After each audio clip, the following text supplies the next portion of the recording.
surfers seize the airspace, performing precisely with Earth approaching at almost 90 feet per second. Sharing space is not in the nature of street lugers. In their bump and grind world, it's hard to keep things from getting messy. You better be able to hang on, to hang out in the wakeboarders world of technical tricks and tremendous torque. This air, land, and sea invasion of San Diego was fueled by the energy of almost 250,000 visitors to the X Games playground here on this peninsula. It was an amazing 9 days. Welcome back to our oasis in the middle of this mayhem, the Beach Cabana here in Mission Bay Park. Hi, Chris Fowler along with Chris McKendry, and of course back here our favorite tropical fish you've come to know and love. All of us have had a front row seat on a lot of fun, but we know that even you hardcore types have lives, most of you. You didn't catch everything you wanted to during the X Games. That's what the next 3 hours are for. A lot of highlights going your way. And for those of you who did probably see too much and maybe more than a healthy dose of these games, you know there have been a couple of themes running through the past 9 days. One is the international field, and 17 countries are receiving X Games medals at the end of these competitions. That's pretty impressive. The other theme has been absolute domination. One American rider certainly met his quota. Dave Mirra became the first athlete to win 3 gold medals in a single X Games. Over the past 2 games, every event Mirra's entered, he's won. However, this summer was different from last. Jay Miron had returned from injury. Little separates Mirra, Miron, and the Peter Pan of the games, ageless Dennis McCoy, but little differences grew into large margins on the street course. Jack Edwards and Paul Higgins had the call. They look at that third of an acre of asphalt ramps and rails and feel psychologically naked. If a rider has a weakness, whether it's his willingness to go huge, his ability to create, or his execution of the daring or daunting, it will be laid bare here. The Emperors do have clothes, and they drape themselves in precious metal. If you could bottle what is inside these street riders, it would blow the cap right into orbit. Measured against the heavens, Dave Mirra outdistances any rider in the world when he's on. He gets a 92 and change. He is going to be a 3-time gold medalist on street. Well, it's apparent that Dave Mirra is the favorite here in a number of ways. He's deservingly of everything he gets. He just needs to work a little harder for it so he can secure that gold medal. Ice pick way up there on the wall ride. 14 feet off the asphalt. 360 to a bar spin back into a tail whip. Linking the tricks, incredible pace in the first 40 seconds. And remember, Jack, in his first run, he saved the spine for the last 30 seconds of his run. He totally ignored it. There's the flare. Landing it so high on the quarter pipe. He has just gone for the biggest stuff he could find in the first 60 seconds. Now over in that sub-box ledge area. Bar spin over the ledge. The crowd getting fired up.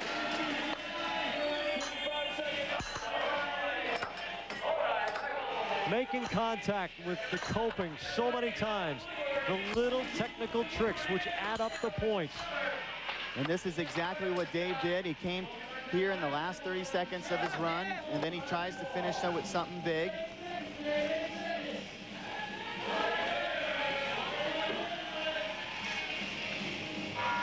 Up on the sub box, and Dave Mirra, by the way, the judges have been scoring everybody, should secure a gold medal.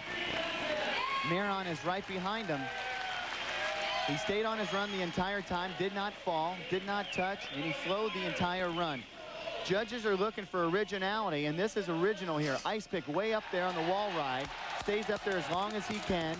He nailed the flare. You saw him patting his chest there like, man, I was up there a long time. This is a backflip with a 180. He's very smooth. He gets done with the 180 before he even starts to come down. He lands a little sideways, but still very nice. Very nice indeed. Got to make another shelf in the trophy case. Dave Mirra is gold medalist on the street again. The Canadian province where Jay Miron lives calls itself Supernatural British Columbia. Miron's technical touch shows that he fits both descriptions as well. American Dennis McCoy served up a 360 tabletop over the spine and spun his way onto the podium as well. The medal winners were the biggest names actively riding in bike stunt. It's no coincidence. The street sorts them out.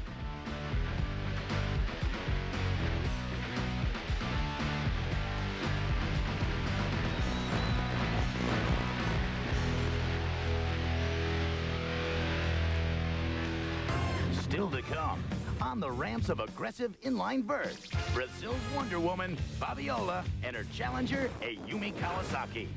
And in the wakeboard department, the man who has won everything except X Games gold, Darren Shapiro. Then, it's a hayride as 6 men on street luge refuse to merge. It's Supermass.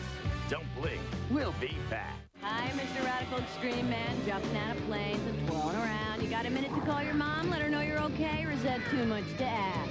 Come on, call or collect. Use 1-800-CALL-ATT, local or long distance. It's good no matter what kind of collect call you want to make. Yes! Hi, Dad. Just wanted to let Mom know I'm okay. Okie dokie. I'll tell her. Marge! Troy's okay! 1-800-CALL-ATT. When you're on the go, it's the only number you need to know. Please rise for our anthem. Gorditas, gorditas, flat red cradles free. Taste supreme today. Then Santa Fe, Fiesta, we love thee. Gorditas. Bless you, Taco Bell. Let's go eat one now.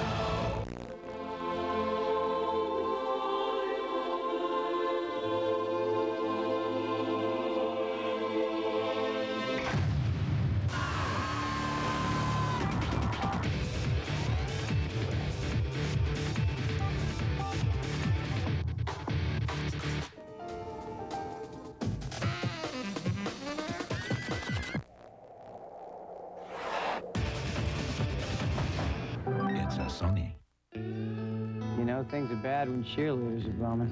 So you're 0-26, and your star player got beat up by Bobo, the team mascot. I got just the thing to perk up those pom-poms. Starburst fruit juice. Princess Boomba. Come on, girls, sing it. Go, Starburst, go! Go, Starburst, go! Uh-huh. Go, Starburst, go!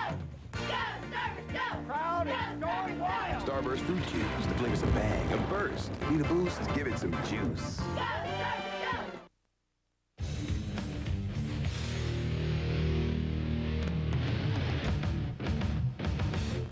On opening weekend of the X Games, the born lugers of the street turned Mission Valley Run into a branch campus of the San Diego Zoo. Guys named Rat, Beagle, Kermit, the Duck, the Condor, Biker, and a monster known as Lugenstein, all trying to navigate a narrow course 6 wide. More often than not, somebody got a taste of the hay bales. For the runoff of the last 6 survivors, Paul Page, Jan Beekes, and Bill Weber. Street luge is the age-old combination of man and machine. The competitors here, everything from a professional luger to an aerospace engineer. The luge boards themselves, sophisticated in some cases, devastatingly simple in others. The power is gravity. The course is a brand new one to the X Games, the Mission Valley Run, right down the hill to the Q Stadium, home of the Padres and the Chargers. The black hole has meant trouble for a number. Jared Iwanek gets into the barrier. He's done. Then in pink, there's Pam Zalalian. The black hole just gobbled her up and took her out of the event. The real key, though, is once you are in trouble, if you can get going at all, do it as quickly as you can because you're still in competition. 48 competitors began the Supermass competition. These are the 6 non-losers, but there can only be one winner. These are the shining stars in the warm San Diego sunshine. They share a trophy case of X Games medals, and they share a deep friendship.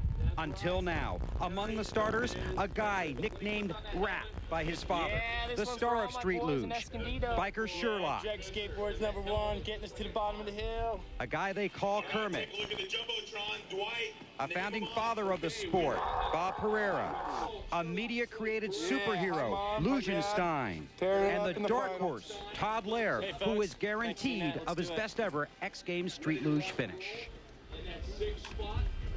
Taking a look at lane choice, you can see the majority of the wins come out of 1, 2, and 3. That's where they put the fastest qualifiers. But going into the event, they thought that the 4, 5, and 6 lanes would be better.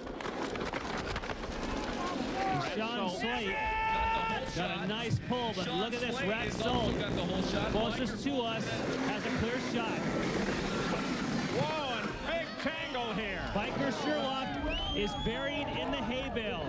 Rat Salt is going to be the gold medalist if he can just keep it off the bale the rest of the way down.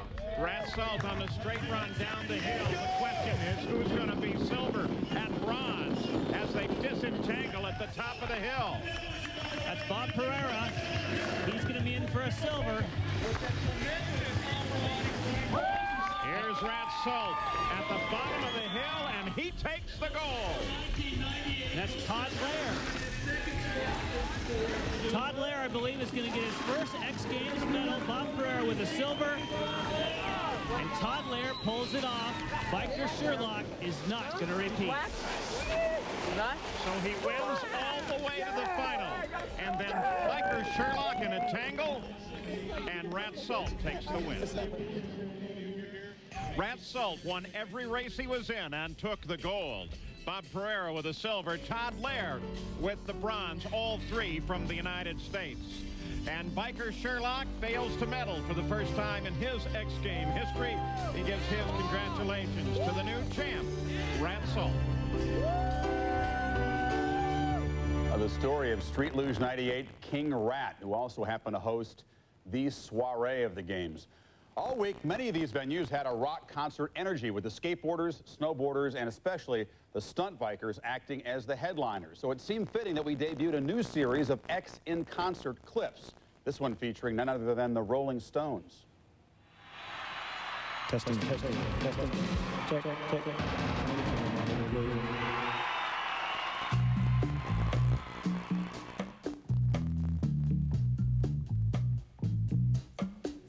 And the girl, and the doorway, and the boy on the game, and the drugs, and the homeless, they all know me.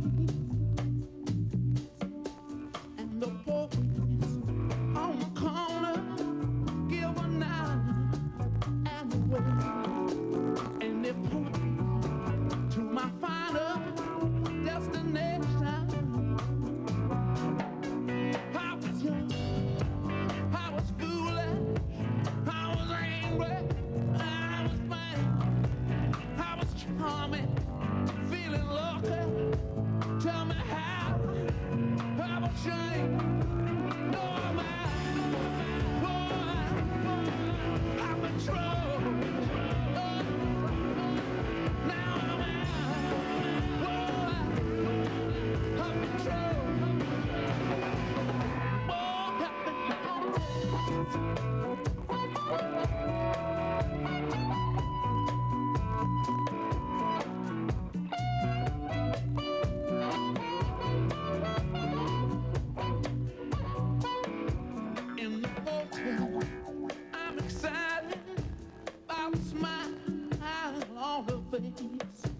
But I wonder how is time gonna change her?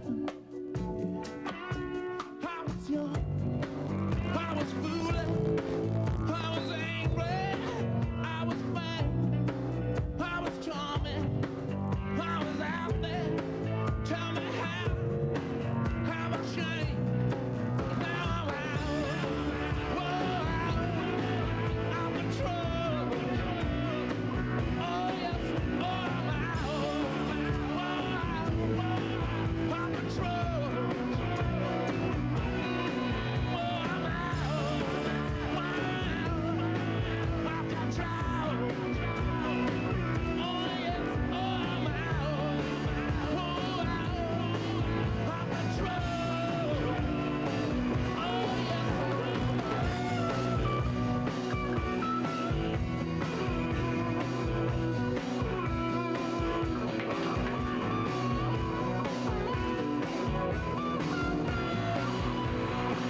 Get busy time.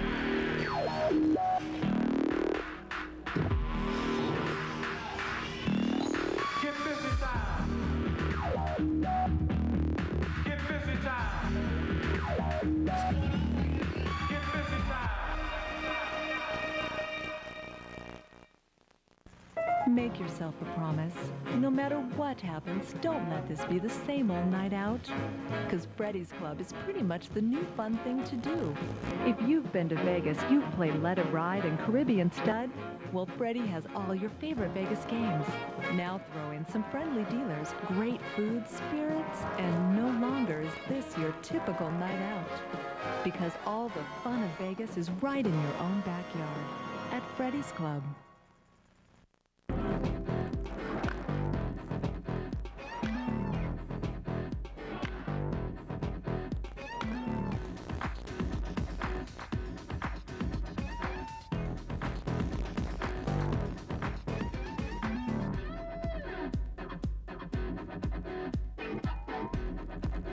Take your knuckleball watching, hot dog eating, outdoor baseball loving self out to the ball game and bring the kids. This is Tacoma Rainiers baseball. Mission Bay Park, a great venue. San Diego, wonderful host town. Do you need more proof than taking a look at that? Well, Australian inliner Sessa Mora's first international competition was the 1995 X Games, and he was unlike American skaters. Grinds weren't his thing. Mora had a smooth, go-big style. Although judges didn't agree, Sessa didn't change. He chose instead to measure himself against his best friend and fellow skater Matt Salerno. Finally, at these, the fourth X Games, the judges and skaters agreed. That Sessa's got some style. Jack Edwards and Mark Shays called Mora's first ever win over Salerno. Down where men walk, friendship and philosophy can be quick victims, messy sacrifices at the altar of ambition. This is a story of gold and a thing of much greater value. So far, it's just beautiful. The journey to perfection, or almost perfection, is just the best thing in the world for me. For the last few miles of that journey, Cesar Mora has been half a step behind his best friend. When he puts his mind to it, he's unbeatable. Hasn't lost the vert comp that he's entered in '98. Way out. He might have been 8 feet out of the ramp. I mean, Matt hasn't lost a comp this year for whatever reasons. We tied at one stage and he beat me by half a point, and I'm just sick of it. Matt Salerno's style has scored points better, but that doesn't mean Salerno is better than Mora. I mean, you can't beat him if he's judged properly. There is the rub which had scraped Mora raw. He never skated for the judges, he skated for joy. He found it not along the point-rich coping, but 8 feet above. That's where I get my whole thrill from the whole run, just doing the big airs. Final 10 seconds for Cesar Mora. To 540 disaster revert. We have seen him skate at the X Games for 4 years. That may be the best run he's ever had. It was a long playing battle of wills. The judges penalizing Mora for not scraping the coping. The 24-year-old Australian scraping the sky. Sometimes it's hard along the way because you're either misunderstood or not accepted. Mora accepted the consequences. He placed second behind Salerno time and again because he wasn't skating for placing. I like competition skating. It's helping my skating, definitely skating with Matt. But the feeling you get when every 3 or 4 comps, there's that one run that just knocks you away. You know, you're just overwhelmed over your own run. Then that's the best feeling. It's like 6 months or a year of hard work, maybe 4 years of hard work into one run, and it works perfectly for you. And that's what happened today. Mora's second run of 3 in the final put him in second place. At the beginning of Mora's third, the leader, Salerno, was yelling himself hoarse until Mora took his breath away. He dropped straight into a double grab 720. It was about 8 or 9 foot, and he went like 5 panels. How do you? I can't. What am I gonna do? Come out and do? I don't know, do a triple backflip or something. I don't know. It's just like I knew it. I was like, I can't beat that. He has stuck by his guns through the years, penalized by judges who did not appreciate his style. The human gyroscope is putting on a show in San Diego. I mean, I've never thought much of the X Games or big deal, you know, I'll go and compete because it's the big comp to go to. And the last 2 years in a row I've been injured just before the finals or whatever, and just haven't had a good X Games at all. And this year I really wanted to do well for my sponsors and for myself, and just show that when I go to, you know, South America or something, they're always asking me, how did you go with the X Games? It's like the only comp they ask about. I have no answer. For years, scoring trends made him question his own style. He answered by skating for the love of air, not the pursuit of points. This is my proudest moment of skating, I guess.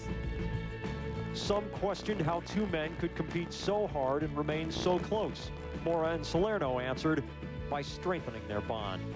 That was emotional. I mean, Manuel Baliris and Matt, of course, almost made me cry, you know, because when they hugged me, I could feel the love, you know. It's like seeing my son win, you know, it's weird, it's strange. It's like, he's just, I don't know, he just amps me too, you know. Cesar Mora has an answer now for the question about how he did at the X Games. He won the gold medal. Questioners should know that he already was a champion. Just ahead, sport climbing champ Katie Brown inches toward legendary status at age 17. Also, photography meets choreography in sky surfing. Stay put.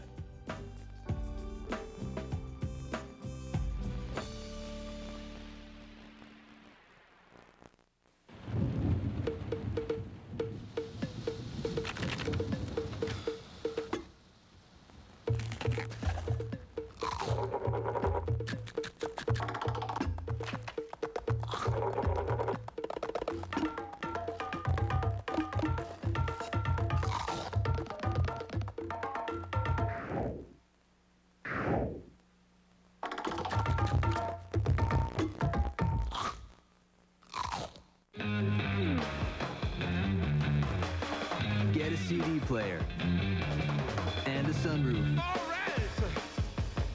All for a song. I dig this, baby. Stand up to the heat of Pontiac Sunfire, proud sponsor of the X Games.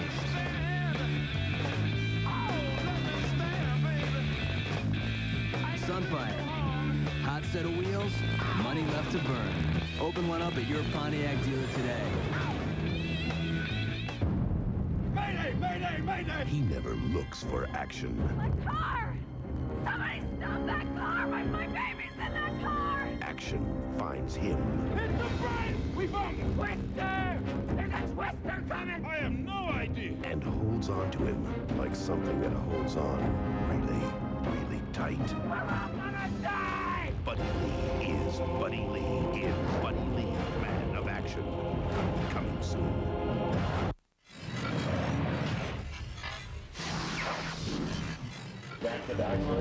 The crowds gathered at the sport climbing venue for the women's difficulty final and to witness rock climbing royalty in little Katie Brown. Before the competition got started, all of the climbers were let out for a 6-minute preview of the wall. They had only one shot to figure out how to climb this wall. During the preview, the women worked out a sequence strategy they'd try and memorize so they would waste no energy figuring out the moves once they started climbing. The international field included a strong Russian contingent, but there was no doubt about it. Everybody came to see little Katie Brown and find out whether or not she could win her 3rd consecutive gold medal. The final route meandered up the 45-foot wall that severely overhangs, a total of 40 holes in all. The 8 climbers were scored on the highest hold attained, and all competitors were limited to 10 minutes on the wall. Although that 10-minute time limit never really came into play because their forearms, more often than not, gave out long before that. Our first climber was Elena Ovchennikova, 33 years old, the 95 silver medalist. Although she had a disappointing finish in the prelim round, barely making it into the final. On the final route, however, she climbed with near flawless technique. In fact, she got very, very high on the route, which made course setters very nervous about whether or not they'd made the route too easy. Her final mark of 36.1, a formidable standard for the rest of the competitors. The next climber on the wall, also a Russian, Venera Cherichneva, who took second place in the '98 European Championships. Venera climbed very tenaciously as Ovchinnikova watched nervously. She battled toward the top of the wall, passing Ovchinikova's high point by just one move. Everyone's sights were now set on our new leader, Cherichneva. The next climber on the wall, yet a third Russian, Elena Shumilova of Russia. Like all of the competitors, she had only small edges and fingertip pockets to work with on this hugely overhanging wall. She climbed fast and decisively throughout the route, a very, very smart pace. She neared the top crux, but was too fatigued to pull off that last dyno that she'd need to make to the second to the last hold. An impressive score, however, of 38.2 continued to raise the standard. The three-time Korean national champion Mi Sun-go was also a big surprise in the final competition. She climbed with a powerful and determined style toward hold 39, that spot that she'd need to take the lead. Go was stronger than anyone else throughout this entire route. As she approached the final crux, she looked fresher than any other competitor up to this point. She set up very nicely for the final moves and looked very powerful just before touching that second to the last hold. One move from the top, she took the lead with a 39. Then the two-time defending champion, Katie Brown, the undisputed queen of rock, failed to reach the top for the first time in the prelims. She would need a near-perfect climb to capture her third consecutive gold medal. And Katie admitted she was a little nervous at the early part of the route. She fell off in the prelim, and she just wanted to be very, very cautious in her climbing. Meanwhile, Katie's mom, a fixture at these competitions, looked rather assured as Katie looked to approach hold 39 to take the lead. The steepness of the wall demanded that the climbers move rapidly from hold to hold to avoid getting pumped and falling off. Katie, however, chose a different strategy. Her usual strategy, climbing slow and methodically, getting easily to holds where the others were having trouble. Looking very confident, she pulled through statically to that second to the last hold and casually reached the finishing jug. A final clip, and for the third straight year, Katie Brown had captured both the gold in women's difficulty and the imagination of a generation. Joining Katie on the medal stand were Mi Sun-go of Korea, and Elena Shumilova of Russia took home the bronze. But the story once again this year was Katie Brown. With her third consecutive gold, she has raised sport climbing in this country to a new standard. And Mark Malone, who covered all the climbing events at the X Games, joins us now. Mark, something old and something new from Katie. She didn't make it up the first route. However, same old result, and that's a gold medal. Well, Chris, this was the most severely steeped route ever at the X Games. And the international competition here really got a little panicked about how difficult it was. Katie made some mistakes early on, but she took a strategy in that final round to be her old self. Methodical, slow, shaking out, and again, she wins her third consecutive gold medal. Just a pleasure to watch on the wall. She is, especially this year. We found out she's having some medical problems, and it makes her story all that more interesting. It's amazing. She's a very introverted person, certainly, but with this new diagnosed ileitis, she doesn't know whether or not she can train from day to day or whether or not she can actually get to a competition. I know one thing for sure. She has put American sport climbing on the map, and we should be grateful for that. And everybody in the world is watching her, and we should appreciate what she brings to competition now. Indeed. Mark, thanks for stopping by. I enjoyed it, Chris.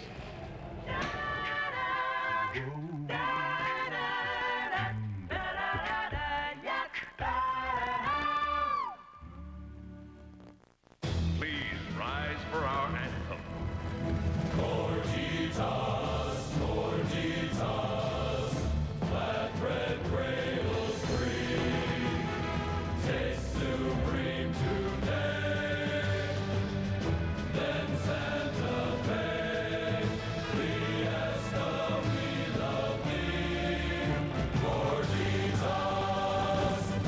you, Taco Bell. They have the training. Show you how we do things where I come from. They have the tools. I love this astronaut stuff. Now, all they have to do is save the world. So much fun, it's freaky. A Jerry Bruckheimer production. Directed by Michael Bay. Let's kick a little asteroid butt. Bruce Willis. Armageddon. We have front row tickets to the end of the world. Rated PG-13. Starts tomorrow. Hi, Mr. Radical Extreme Man, jumping out of planes and twirling around. You got a minute to call your mom, let her know you're okay, or is that too much to ask? Come on, call or collect. Use 1-800-CALL-ATT, local or long distance. It's good no matter what kind of collect call you want to make. Yes. Hi, Dad. Just wanted to let Mom know I'm okay. Okie dokie. I'll tell her. Marge! Troy's okay! 1-800-CALL-ATT. When you're on the go, it's the only number you need to know.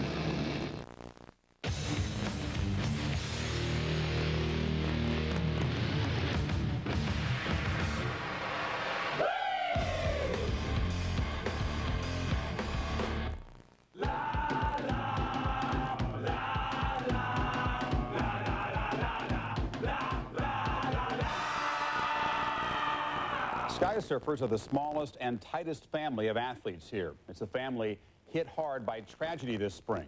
First, the sport's pioneer, Patrick de Guerdon, then half of last year's gold medal team, Big Papadada, were killed in separate skydiving accidents. And Russian Alexei Kristopa died in April when his parachute failed in a training jump. His partner, Valery Rosov, continued his quest here, emotions in check, thoughts tightly focused on his performance. Mike Adamle and Robin Berg have the story. And what a competition it has been for the 33-year-old Russian. Valery and his partner, Cliff Birch, despite limited practice, have meshed perfectly. An incredible performance, no doubt inspired by the memory of Alexei Kristopa. And a gold medal would be quite a dedication to that memory. But the next 50 seconds belong to Oliver Ferrer and Knut Krecker. Any chance they had for a gold evaporated in the fourth round when 3 out of 5 judges said their routine lacked the necessary variety. Their score dropped, and so did their place in the standings. Starting out with a move, the electric jive, a little bit of accidental contact there. You see Oliver Ferrer adjusting his glasses, but without missing a move.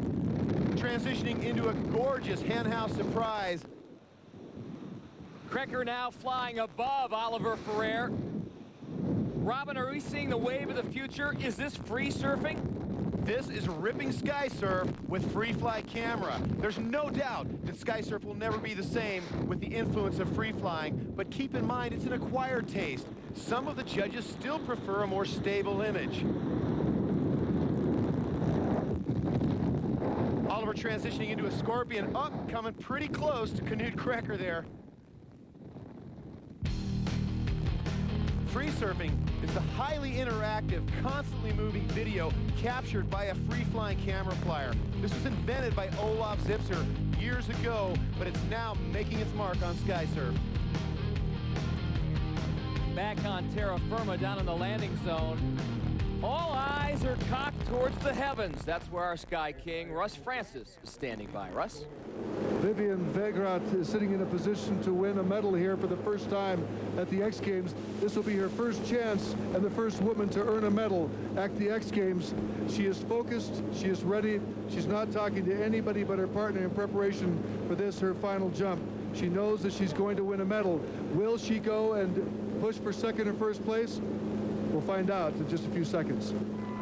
And in just a few seconds, Oliver Ferrer and his partner, camera flyer Knut Krecker, will finally get a chance to rest.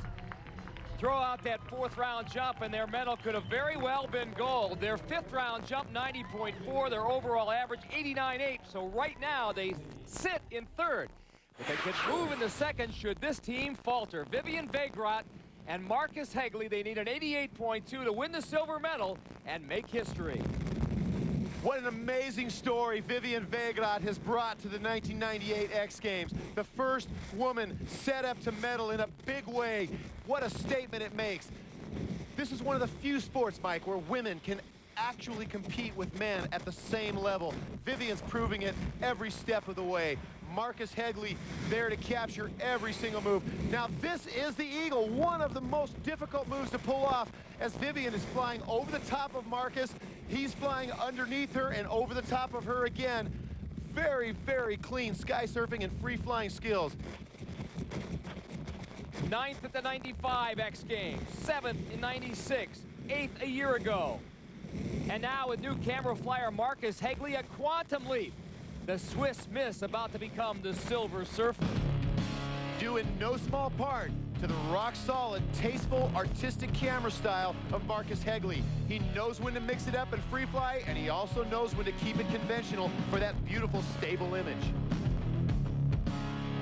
And the crowd surrounding the landing zone here in Oceanside, well aware that Vivian has made a little sky surfing history. She needs an 88.2 to win the silver, and she's got it. Vivian Wegrad and Marcus Hegley from Switzerland putting their name in the record books. Surf's up here in Oceanside, and so is our final team of jumpers. Valery Rosoff and Cliff Birch have gold within their grasp, but it is not a fait accompli. Birch and Rosoff need a score of 84.6 to win the title. But in the sport of sky surfing, there's no such thing as a sure thing. Stick around. Okay, let me do it again. Is that E, L, looks like a cow. Okay, just letters. E, L, looks like a small cow. No, there are no cows. Okay, let me do it again. Is it a mammal? No. Not going anywhere for a while? Something with fur? No. Grab a Snickers, because nothing handles your hunger better. It's one of those turny things that you keep in the drawer with a handle. Can opener? Yeah. No. Hungry? Why wait?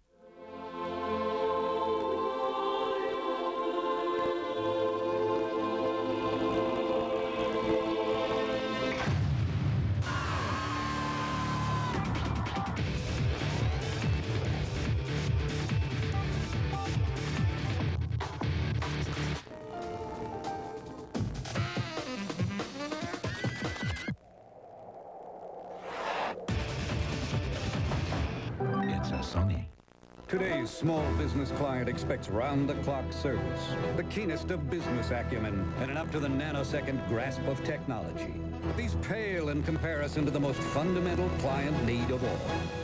A really big steak, and lobster, and mashed potatoes. That's why you need the Visa business card, because Maddie's Tavern, like millions of other places, doesn't take any card from American Express. You didn't have to buy me lunch. Visa business card. It's everywhere you want to be. I'm always visualizing as far as riding and stuff, whether I'm laying in bed or I'm getting ready for a contest. I think it helps a lot. I think they say that with golfing too, you know, if you visualize your shot. Imagine, you know, doing it the way you really want to do it, and it's supposed to work out, isn't it? See? See with me, oh shit. See with me, doesn't always work. God. I hate your crane there.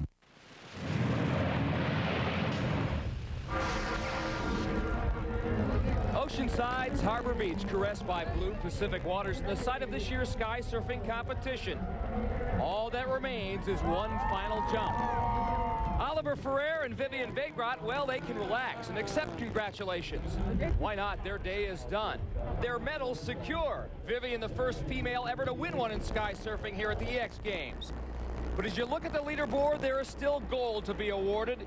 And aboard the Casa, there's no lapse in concentration, no shortage of tension. That's where our Russ Francis is standing by. Russ? In just a couple of short days, these two gentlemen, Valery Rosoff and Cliff Birch, have become very close. There may be a language barrier, but they certainly know what they want to do, and that is to shine here at the X Games and win the gold medal. Valery Rosoff, a guy who hasn't smiled much, we just get a nice big bright set of teeth from him. They're going to have fun on this jump, and I wouldn't be surprised, gentlemen, if we saw the best performance thus far in these games. Well, Valery Rosoff and Cliff Birch have gotten better with each jump. They need an 84.6 to secure the gold. And if they can pull it off, it'll be the second gold medal in 3 years for Cliff Birch. He won the title with Bob Greiner back in 1996. Valeri and Cliff are stoked. They are feeding off their own confidence. Look at Cliff Birch on his back, carving a head down, tidy bowl in the hole around Valeri Rozoff. Valeri using these beautiful transitions. Here's the Funkenstein, beautifully framed, up, lost it for just a second there, but grabbed him right back again. The judges like to see that kind of quick reaction time if you do make a mistake. This is going to be a great round for both Valeri and Cliff. I remember seeing Valeri 2 years ago on a tour stop in Sebastian, Florida. Very tentative, very unsure of himself. He has improved exponentially. No doubt about it, this was a gold medal performance. Valeri Rozoff, Cliff Birch, moving with an almost telepathic awareness of each other through this routine. Maybe one small glitch in the performance, but nowhere near enough to knock him out of that first place spot. The 1998 X Games might be remembered as the year of the camera flyer. Cliff Birch certainly brought the best out in Valeri Rozoff.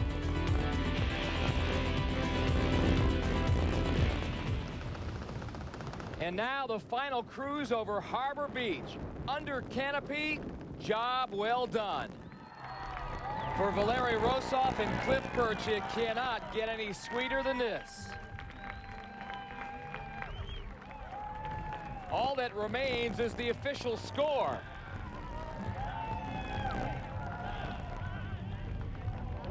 Vivian Vegrat the first to congratulate Cliff. And now she's waiting for the man of the hour, Valeri Rozoff.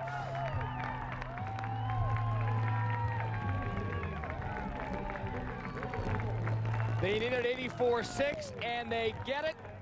Valeri Rozoff and Cliff Birch, 1998 sky surfing gold medalists. Vivian Vegrat, competing in her 4th X Games, finally wins a medal, becoming the first female to do so in the sport of sky surfing. Oliver Ferrer and Knut Krecker take home the bronze. 2 months ago, Valeri Rozoff lost his friend and partner, Alexei Kristopa. There was little time for grief. In mid-May, he left his family in Russia to train with former X Games champ Cliff Birch in Florida. Quickly, they developed a chemistry. And now, despite limited training, he and Cliff have won the gold that he and Alexei dreamed about. A second gold for Birch, and for Rozoff, a special souvenir he can carry close to his heart to Moscow. I have some further thoughts on Rozoff's compelling story later in the show. You saw some hugs and high fives in the drop zone, but Rozoff really allowed very few windows to open on his feelings after the medal ceremony, quietly and quickly left to pack his parachutes for that trip home to Moscow. There was definitely a feeling of closure to the whole story, and that tragic story as it was.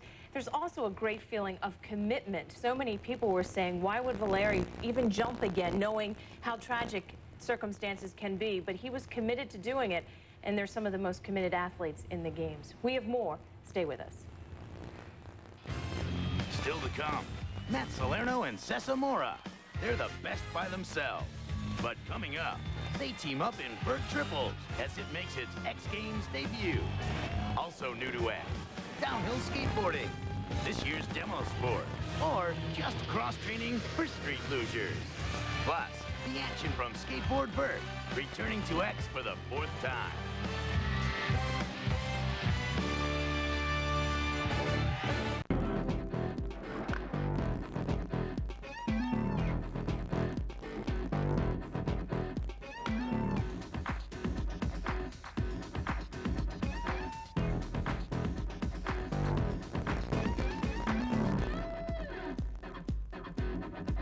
Register at Cheney Stadium to win a trip to see the Rainiers play the Sounds in Nashville with the Northwest's country music station, 94.1 KMPS.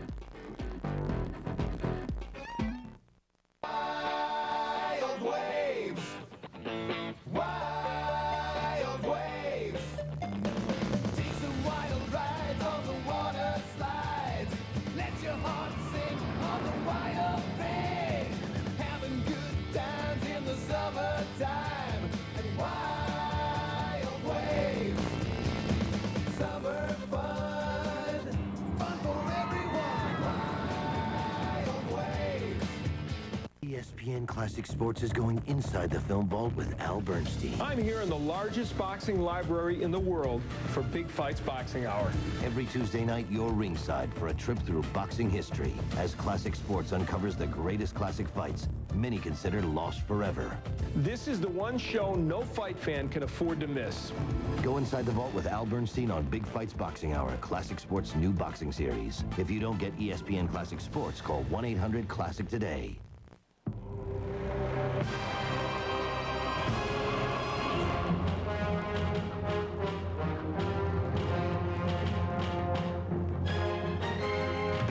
It is a test, not just of strength, but of the power of the mind.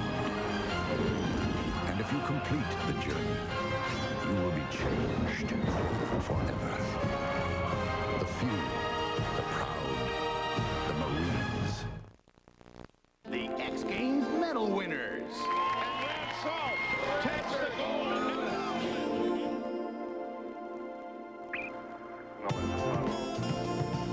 11 goes behind the mirror. The human gyroscope is putting on a show in San Diego. 1998 sky surfing gold medalist. Katie Brown is the crown princess of rock.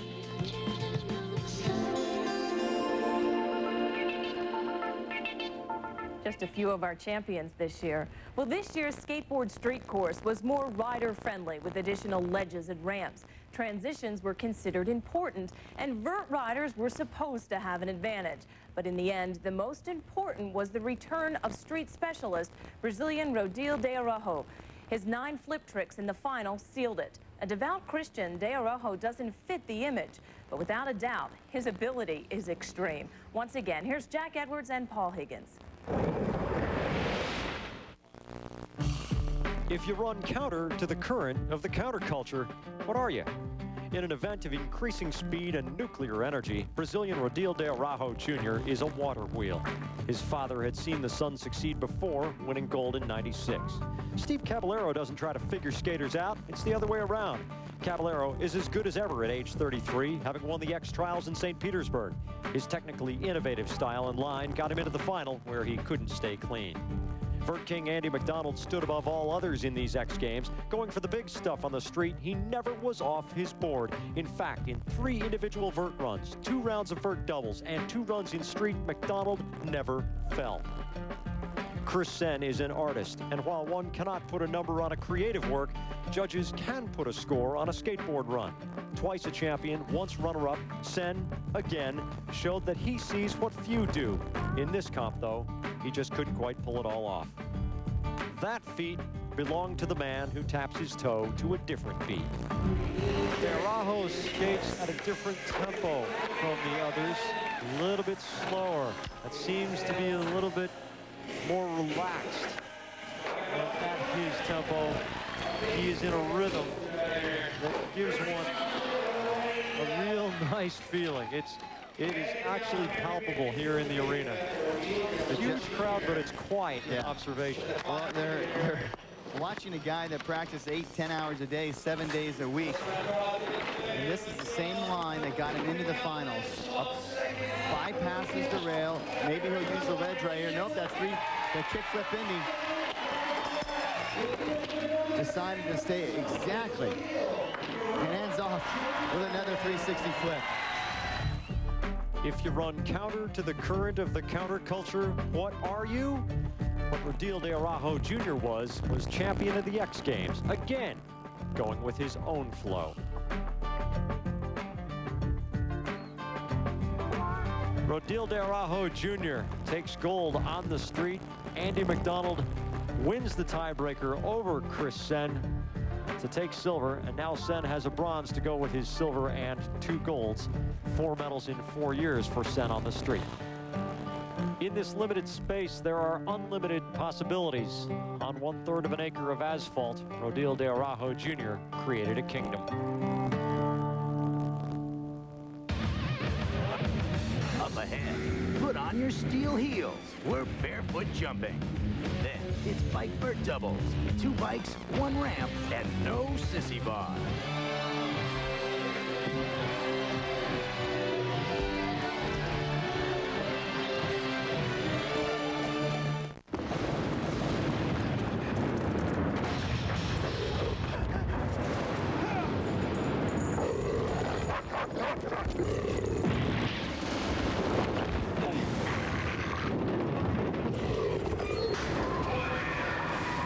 Meet Duke, cop. He loves his job. And the third door in Chevy S10. It's one of a kind, just like Duke. Chevy S10, like a rock. He was a cowboy. He was a train engineer. He was the milkman. And now, after nearly 40 years of retirement, America's premier corporate spokesdoll is back. Buddy Lee in his toughest role ever. Buddy Lee is Buddy Lee in Buddy Lee, Man of Action. Coming soon. Mountain Dew, a smooth, one-of-a-kind blend of citrus flavors. Mountain Dew quenches your thirst like no other. One taste and you'll agree, it's dew-rific. Drink Mountain Dew and you'll discover what's inside quenches like no other. A blend of citrus just for you, so smooth it goes down easy too. Neato. That's a classic.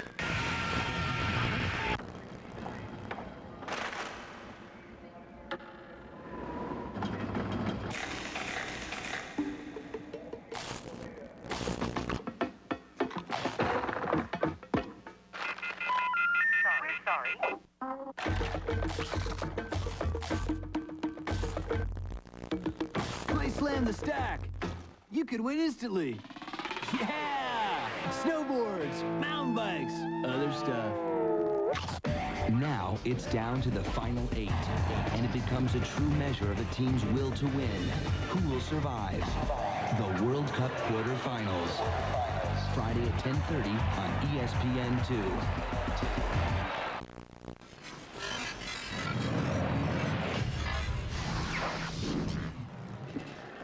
The bumpy waters of Bonita Cove provided the dramatic backdrop for 16 of the best barefoot jumpers in the world. Peter Fleck, the defending X Games gold medalist, put a lot of pressure on the entire field by nailing big jumps at the beginning of each round.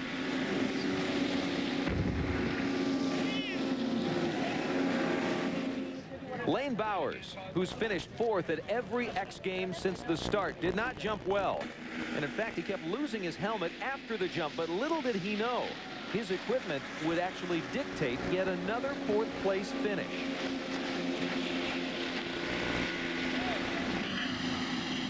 With just one jump remaining, Ron Scarpa would finish no worse than 2nd.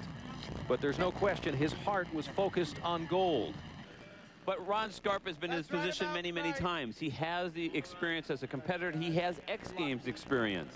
I mean, if you had to put somebody on the dock right now in this position, you would choose Ron Scarpa.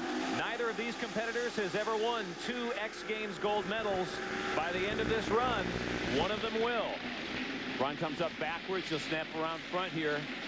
Great view. He's doing his 180s and his weight crossing. Lots of concentration, and then the transition here. Got to get relaxed. Got to use the whole ramp. It's a jump and the flip, but is it far enough? It certainly didn't look far enough, Dave. Left a little bit early. There's Eliza, Ron Scarpa's wife, clapping.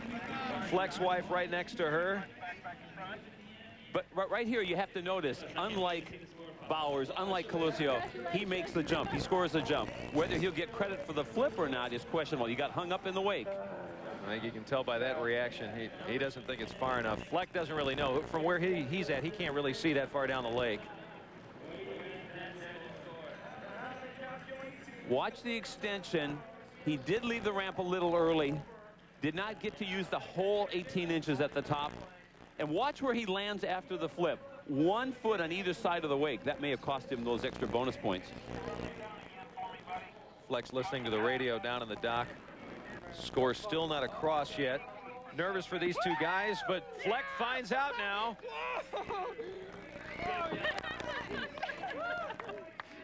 Carrie Fleck and Elisa Scarpa sharing some emotion on their dock. And Ron Scarpa makes his way up to Peter now. Good job. Hey, I was sweating there. So Peter Fleck's first jump in the finals, 87.5, holds up all the way through to win. Ron Scarpa will take the silver, and Massimiliano Colosio, the Italian, takes the bronze. Peter, congratulations, another X Games victory. What was the difference in terms of your composure this year?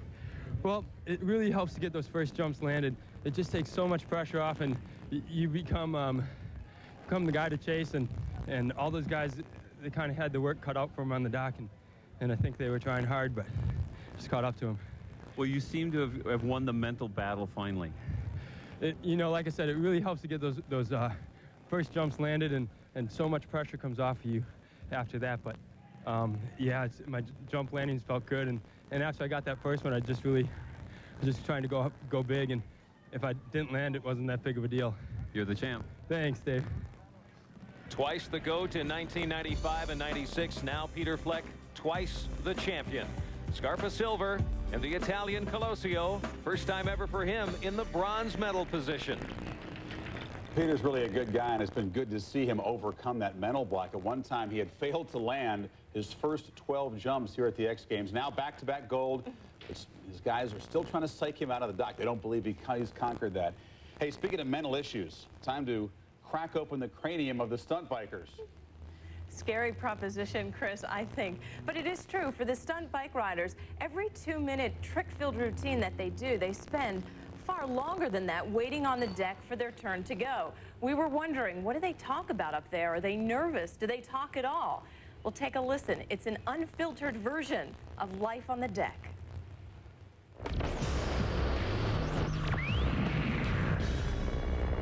Story number 1, life on the deck. Ooh, sport organizer. Check this out. Hey, Matt, to the rest of the crew, everything going okay? Fuzzy Bear, Sugar Lips, anybody out there? You know, most times life on the deck is kind of still. A lot of pitter-pattering. You know, but luckily here we have pastels. See how it fades nicely from green to pink? Oh, very nice. Flows very well. It makes me think of the way I want to do my run. Flow. This is the deck most of the riders wait to get started from. I don't have any lines. So this is the nervous deck. I don't got any jumps. This is whenever you just got to get it all together. I don't know what I'm going to do. Dave Mears out there doing these crazy, like 9-footers. I don't know what's going on. Happy, happy, joy, joy. It's the fun box. Life on the deck can be crammed into a 4-foot wide space with smelly inliners leaned up against you and some dork with a camera pushing right in your face. And you start feeling sort of like a guinea pig in a bad experience. This is the social deck, or more or less the show-off deck. You have some of the best athletes ever that's up here sitting on you, and we're just curious, you know, what's it like being the deck? Well, you heard it, you know. I mean, you can't get much more proud of being something in your life than that. Thanks, Mr. Deck.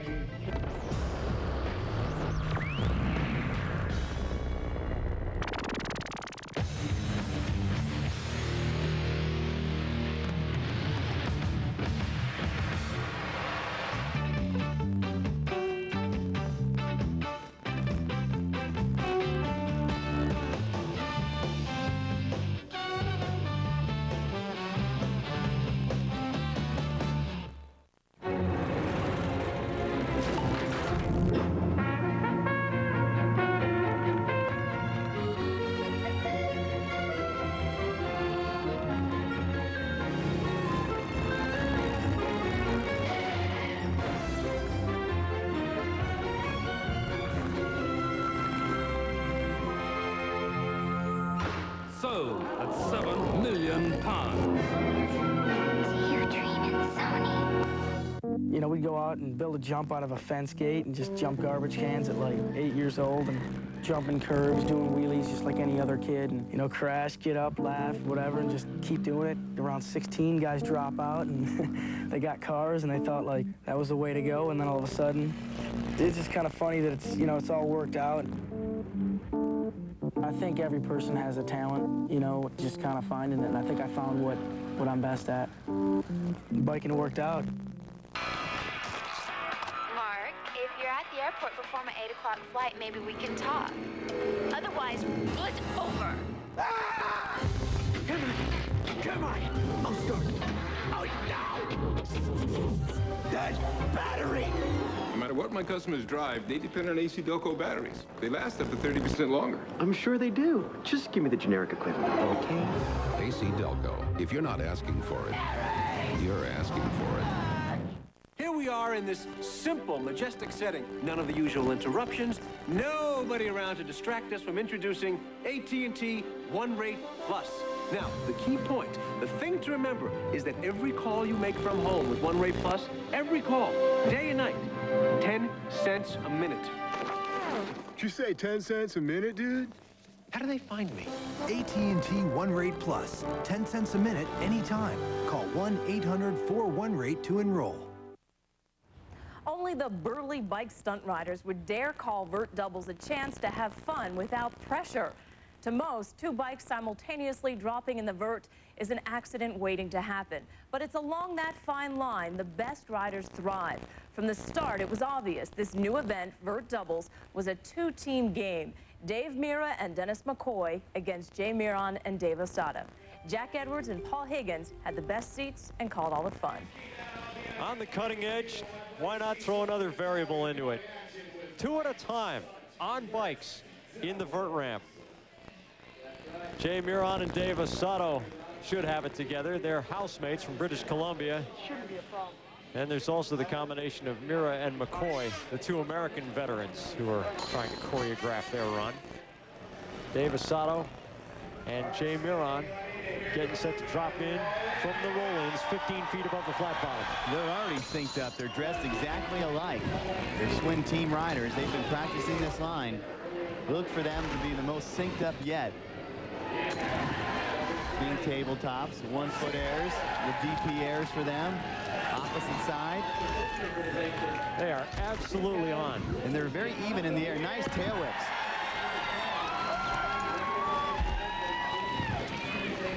You see the talent in these riders as they are able to adjust tempo on nearly every pass to re-sync. I like what they've done. If they get out of sync, they have it planned so they can get right back in. Nice nose pick off Dave's front tire. They voiced their pleasure with a score of 89.40, and Miron and Osada take the lead. Individually, they are spectacular talents. Collectively, Dave Mira and Dennis McCoy now try to top what Osada and Miron have done. What I think you'll see in this run, as opposed to Osada and Miron, is big airs. These guys will go a little bit bigger, and then Osada already over and under. That was Mira going over the top of McCoy. Oh, now Mira is down. 8th and last place for those guys as it was a singles run. Mira took a shot.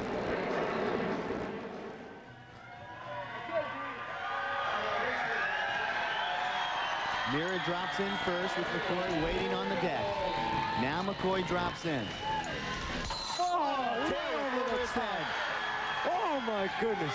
Somebody's going for the bank right here. Either that or somebody's going to the hospital. This is really burly. But they're not synced up like the two other riders. But look at that. 540 over Dave Mira. That's why they're not synced up. Well, the burly factor is there. It is so dangerous. They're basically both riding on 20-foot wide ramps because they only have about 40 feet of room together. What's cool about this run is Dave Mira can ride in either direction, right to left and left to right. That's what he brings to the table, and it helps him out in doubles. Flare and a flare. Beat back. My goodness. Oh boy, the judges have a tough decision to make here. Do you go with synchronicity or do you go with just raw adrenaline and burly factor? And Mira, remember, is riding hurt. Uh-oh, hey, a little bit of an audible here. The quarterback saying, go deep, I'll fake it to you. McCoy is backed up, and Mira has something planned to combine. Now remember, McCoy wears a full back pad, so that could come into play right here. There's a lot of trust here. There is a lot of trust here. He's gonna do it. Oh my goodness, and he landed it. tire tap off the back of Dennis McCoy. It's going to be a tough one for the judges. They were creative.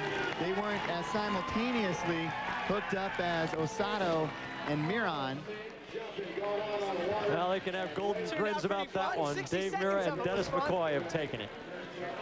Reading from the bottom up, it's the American-British tandem of John Parker and Jason Davies taking the bronze. The Canadians, Osato and Miron, get silver, and it's the Americans, Mira and McCoy, taking away the gold. I am the king in my limousine, so watch me slide from side to side. Oh yeah. Big shots on low riders. More Street Luge when the X Games continue.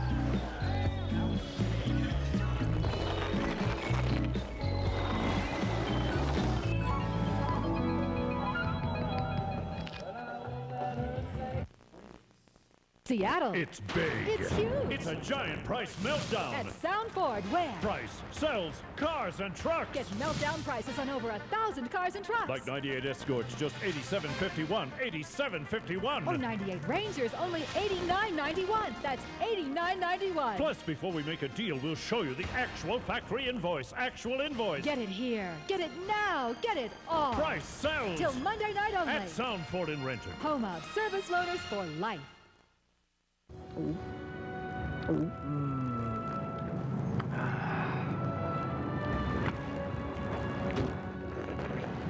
Tom. Tom. I thought you said you were going for a jog. I got hot. After 3 blocks. Right now, get a 12-pack of Corona for just $9.99 at AM PM. So, you, heading home? Funny? What you working on, that boy? Hey, Tony Clark. Just writing a critique for the midweek matchup. This week it's who's the better player, Jose Cruz Jr. versus you. You know, I almost forgot. I brought you this limited edition Chekhov figurine. Oh, wow. Hey, that boy. Look what I found at the Trek convention. Oh, thanks, Jose. Hold on, that boy. I want you to meet a friend of mine just happened to be in the neighborhood. Hey, Netboy. Wanna hang?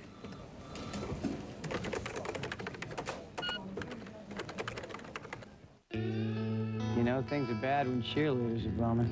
So you're 0-26, and your star player got beat up by Bobo, the team mascot. I got just the thing to perk up those pom-poms. Starburst fruit juice. Entonces, Boomba. Come on, girls, sing it. Go, Starburst, go! Go, Starburst, go! Uh-huh. Go, Starburst, go! Go, Starburst, go! Crowd is going wild. Starburst fruit juice. The flavor's a bang, a burst. Need a boost? Give it some juice. Go, Starburst, go!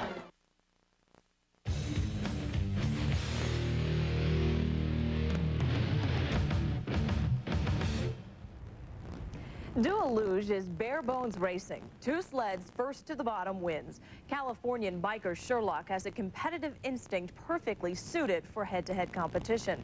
But this year, the course with 2 braking turns was suited to the European racer. The day before practice for the event, lugers and organizers checked out the course, offering suggestions, possible changes, except for biker Sherlock. He never showed. Maybe he was proving the course didn't matter, a statement he would reiterate later in the week. Paul Page, Jan Beekes, and Bill Weber on Mission Valley Run. Well, the street lugers have upped the ante on the speed limit in the Mission Valley Run. They've been running in the mid-60s, but still, the black hole is the problem. It's already gobbled up a few of the veterans, but now it's the duel, the championship. And look at this matchup. Biker Sherlock has decidedly the fastest run down the hill. And then look in the semis for Wagner. He's had to get himself out of trouble to make it here to the finals. This is the championship round. Biker Sherlock, can he do it again? He is the defending champion in duel. Or will the championship go to Stefan Wagner? He has twice finished second. Will this be his victory? Earlier this year at the Hot Heels competition in Austria, that's the European Street Luge Championships, Sherlock crashed out in the semifinals. Wagner won his semi and won the championship. Later that night, Sherlock went to Wagner and said, let's go race in the dark to see who wins. Wagner said, you'll have to wait for the X Games. And of course, this course has been designed designed to attract the Europeans to make it technical. We'll see an example now of style versus speed. Biker Sherlock gets into the black hole. They both crash. Now who can get back on the board the fastest? Biker's back and rolling. So is Wagner. But Wagner's got another problem. Biker Sherlock cuts away from the black hole. He will do it again. Biker Sherlock will be the gold medalist in front of the hometown crowd. Boy, it couldn't be better. Wagner gave it all he could, but that black hole swallowed him up. Biker Sherlock got into the bail. Stefan Wagner had no place to go, and he tried to sit on his board and paddle away. He just didn't have the room to do it.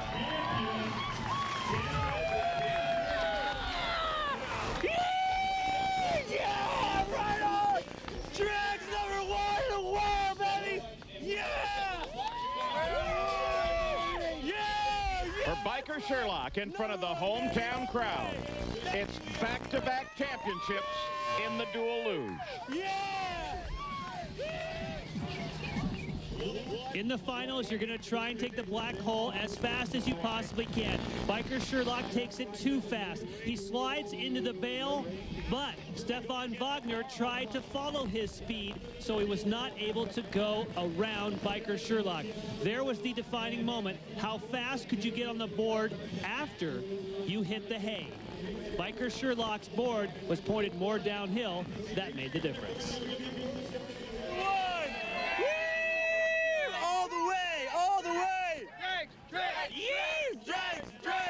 Well, the fans here at the Mission Valley Run saw a great day of dual luge competition. The bronze to Dave Hall. That's his best finish ever. Stefan Wagner, his third silver in the dual luge. And for Biker Sherlock, he takes the gold. That's his fourth gold medal in 3 years of street luge competition at X Games.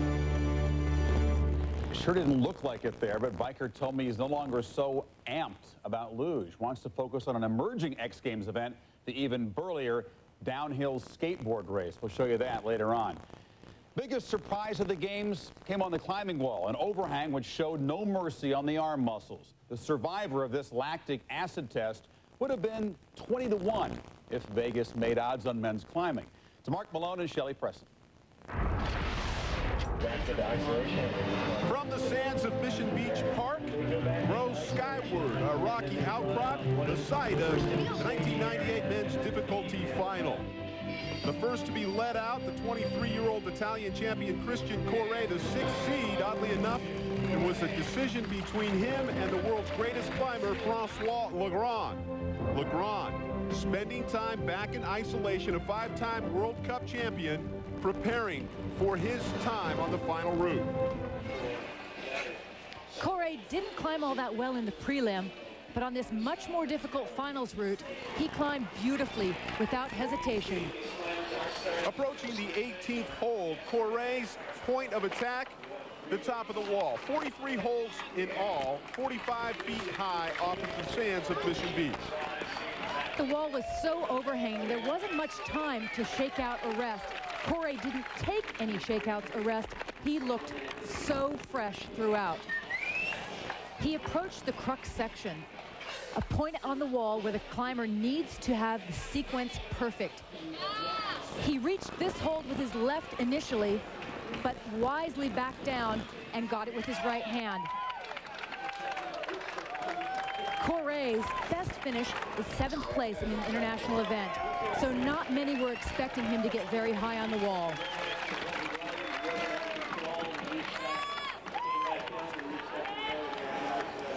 Had some difficulty finding the foot position just at this critical point when his arms are pumping out. Corre's less than impressive 30.2 score was not matched by any of the field, but it would not seem much of a challenge to the defending gold medalist, Francois Legrand. As he approached hole 25, he looked casual and confident, as he always does in competition. And he didn't know it, but he had only to pass hole 30 to win this event. His sequence and style for the steepness of this wall was perfect as he neared the most difficult part of this route. As he got to this hold, he looked more relaxed and as if he had more reserves than anyone else who had gotten to this point. In fact, he clips off this hold and goes directly right hand to this hold, but makes a critical foot placement error, shocking everyone by falling below Corey.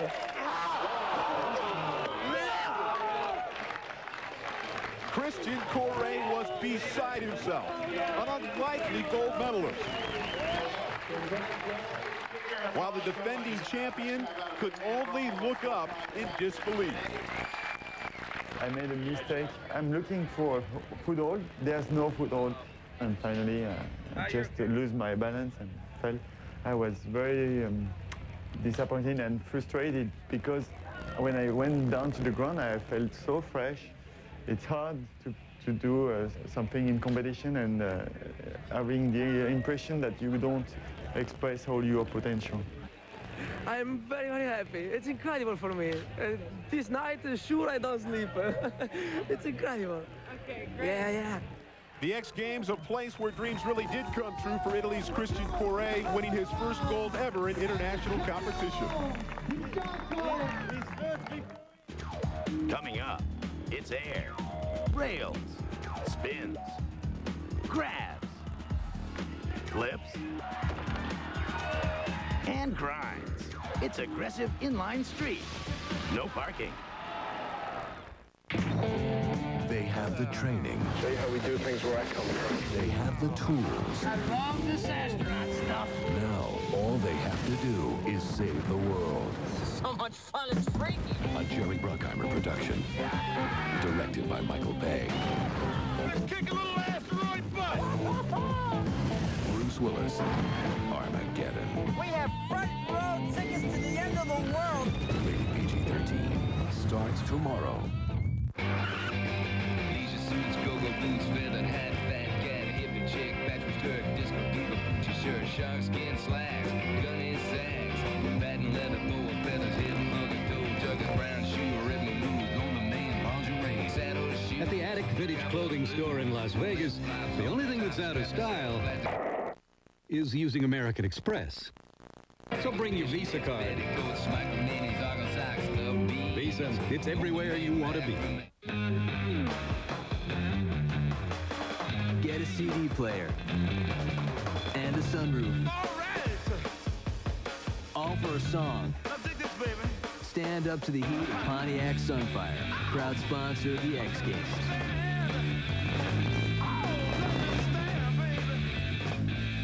Sunfire, hot set of wheels, money left to burn. Open one up at your Pontiac dealer today. The Home Run Derby. Imagine being there up close. How close? How about on the bench? Just enter the ESPN Long Ball Sweepstakes. You can win a trip to the 1999 Home Run Derby and sit in the dugout with your favorite league. Tune into this year's Service Merchandise Home Run Derby live on ESPN July 6th at 8 p.m. Watch for the player who hits the longest home run in the first round and call the number shown or log on to enter. Tune in and you could be part of the team.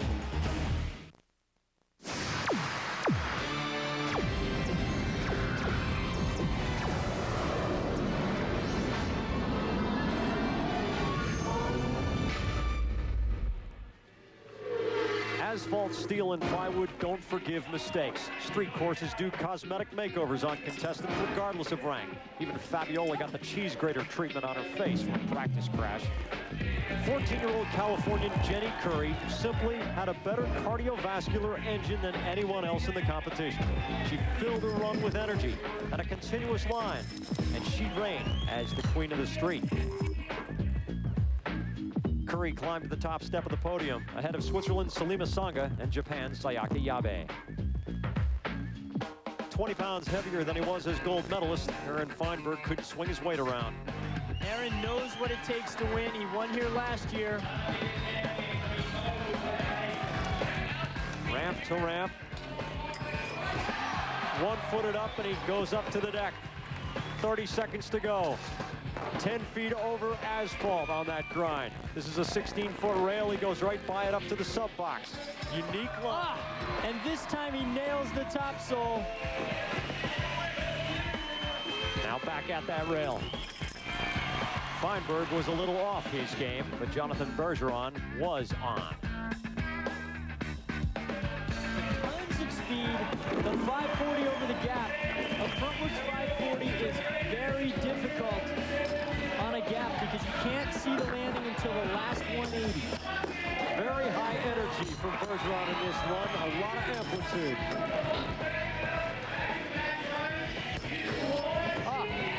He's just all over the course. If he can keep this speed up, he's definitely going to improve. He's got 25 seconds to go in his run. Easy way across the gator gap, setting up a 16-foot rail. Smooth. He made that look like a walk in the park. Little soul grind, and then he does a topside soul. Checking his time, he's in the final 10 seconds. He needs one big trick. Oh, couldn't quite bring it down. But it wasn't for a lack of trying. Jonathan Bergeron showing what he can do on the street at the X Games.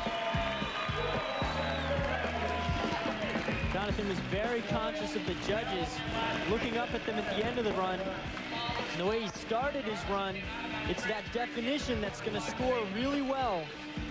Kicking the foot up, solid grab. Here's the 540. Now he can't see his landing until he's all the way over the transition he's going to land on. And one of many grinds. Incredible the way he rode down everything. Good distance, the soul grind. Every grind right on. Best run of the day.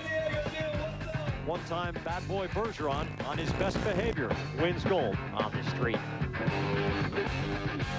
So while aggressive inliners seek big air, downhill inliners will try anything to be just a little more aerodynamic.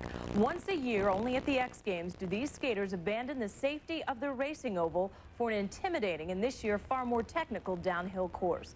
In 1997, Julie Brandt lost not by a skate, but by a wheel to Gypsy Tidwell. This year, Tidwell took an early spill, and the title was Julie Brandt's to inherit. But it would not be easy. Paul Page, Eric Flame, and Bill Weber covered the races on Mission Valley Run. It's the fastest course they've ever seen in women's downhill inline. At the top, it's tactical and technical. At the bottom, it's downright frightening. Dedication and determination has brought 16 women to the Mission Valley Run, but drafting could decide who gets the gold in San Diego. The trick on the 1,200-foot Mission Valley Run is energy management. Kick hard right at the start, but not too hard. You really don't want too much speed as you leave the line. The very first turn is off to the right. It's the funnel. You carry momentum after this. Then it's the black hole. If you get through here perfectly, it's into the tuck. You drop 243 feet in elevation, and you're looking for 60 miles an hour at the bottom. Now, there have been some incidents at that black hole. This is Jessica Apgar and Michelle Bizot. Look at the energy in that flip. Despite all of that, both are okay. We started with 16. We're now down to 4. This is the medal round, the championship round. One thing is for certain, we will see a brand new gold medalist. Over in the far lane, that's Julie Brandt. She was the silver medalist last year. Amy Sanderson from Huntington Beach, California is next to her. She's never medaled. Nor has Teresa Cliff from Cedar Springs, Michigan. But Jessica Apgar from Carmichael, California was the bronze medalist last year. Clear. Skaters to your mark. Set. Julie Brandt, the fastest qualifier in the time trial, I would have to say is the favorite. But if I'm Julie, I would prefer to be in the 3rd position. That has seemed to be the ideal position to be first across the line at the finish. At the moment, it's Apgar and then Brandt. They make it fine through the black hole. Teresa Cliff, back and forth, has caught back on, and she's also a favorite. But there's 3 skaters that are working well together, and it looks like Cliff hasn't quite caught on. It's still Apgar and Brandt. Now the fight begins. They break out, coming to the bottom. Brandt and Sanderson. Brandt and Sanderson. Going to the bottom. Brandt and Sanderson, 1 and 2. Gold and silver.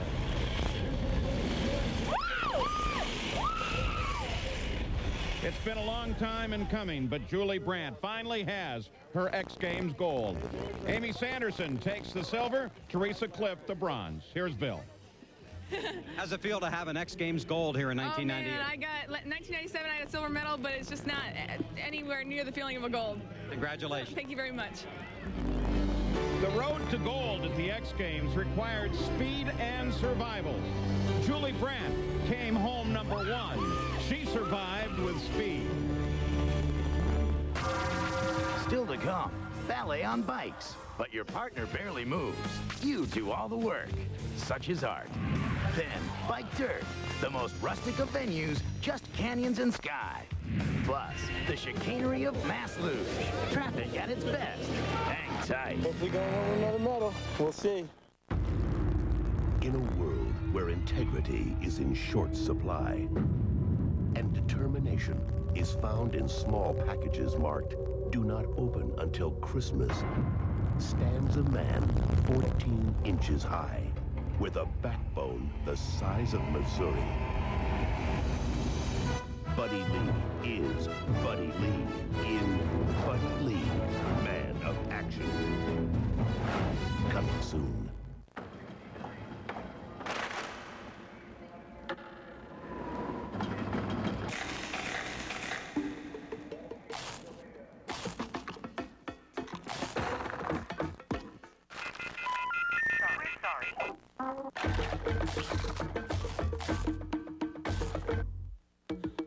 Slam the stack. You could win instantly. Yeah!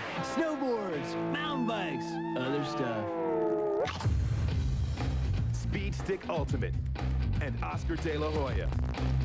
Being a champ means being in great shape. Every opponent wants your title, and defending it takes hard work. Defending against sweat and odor takes hard work too.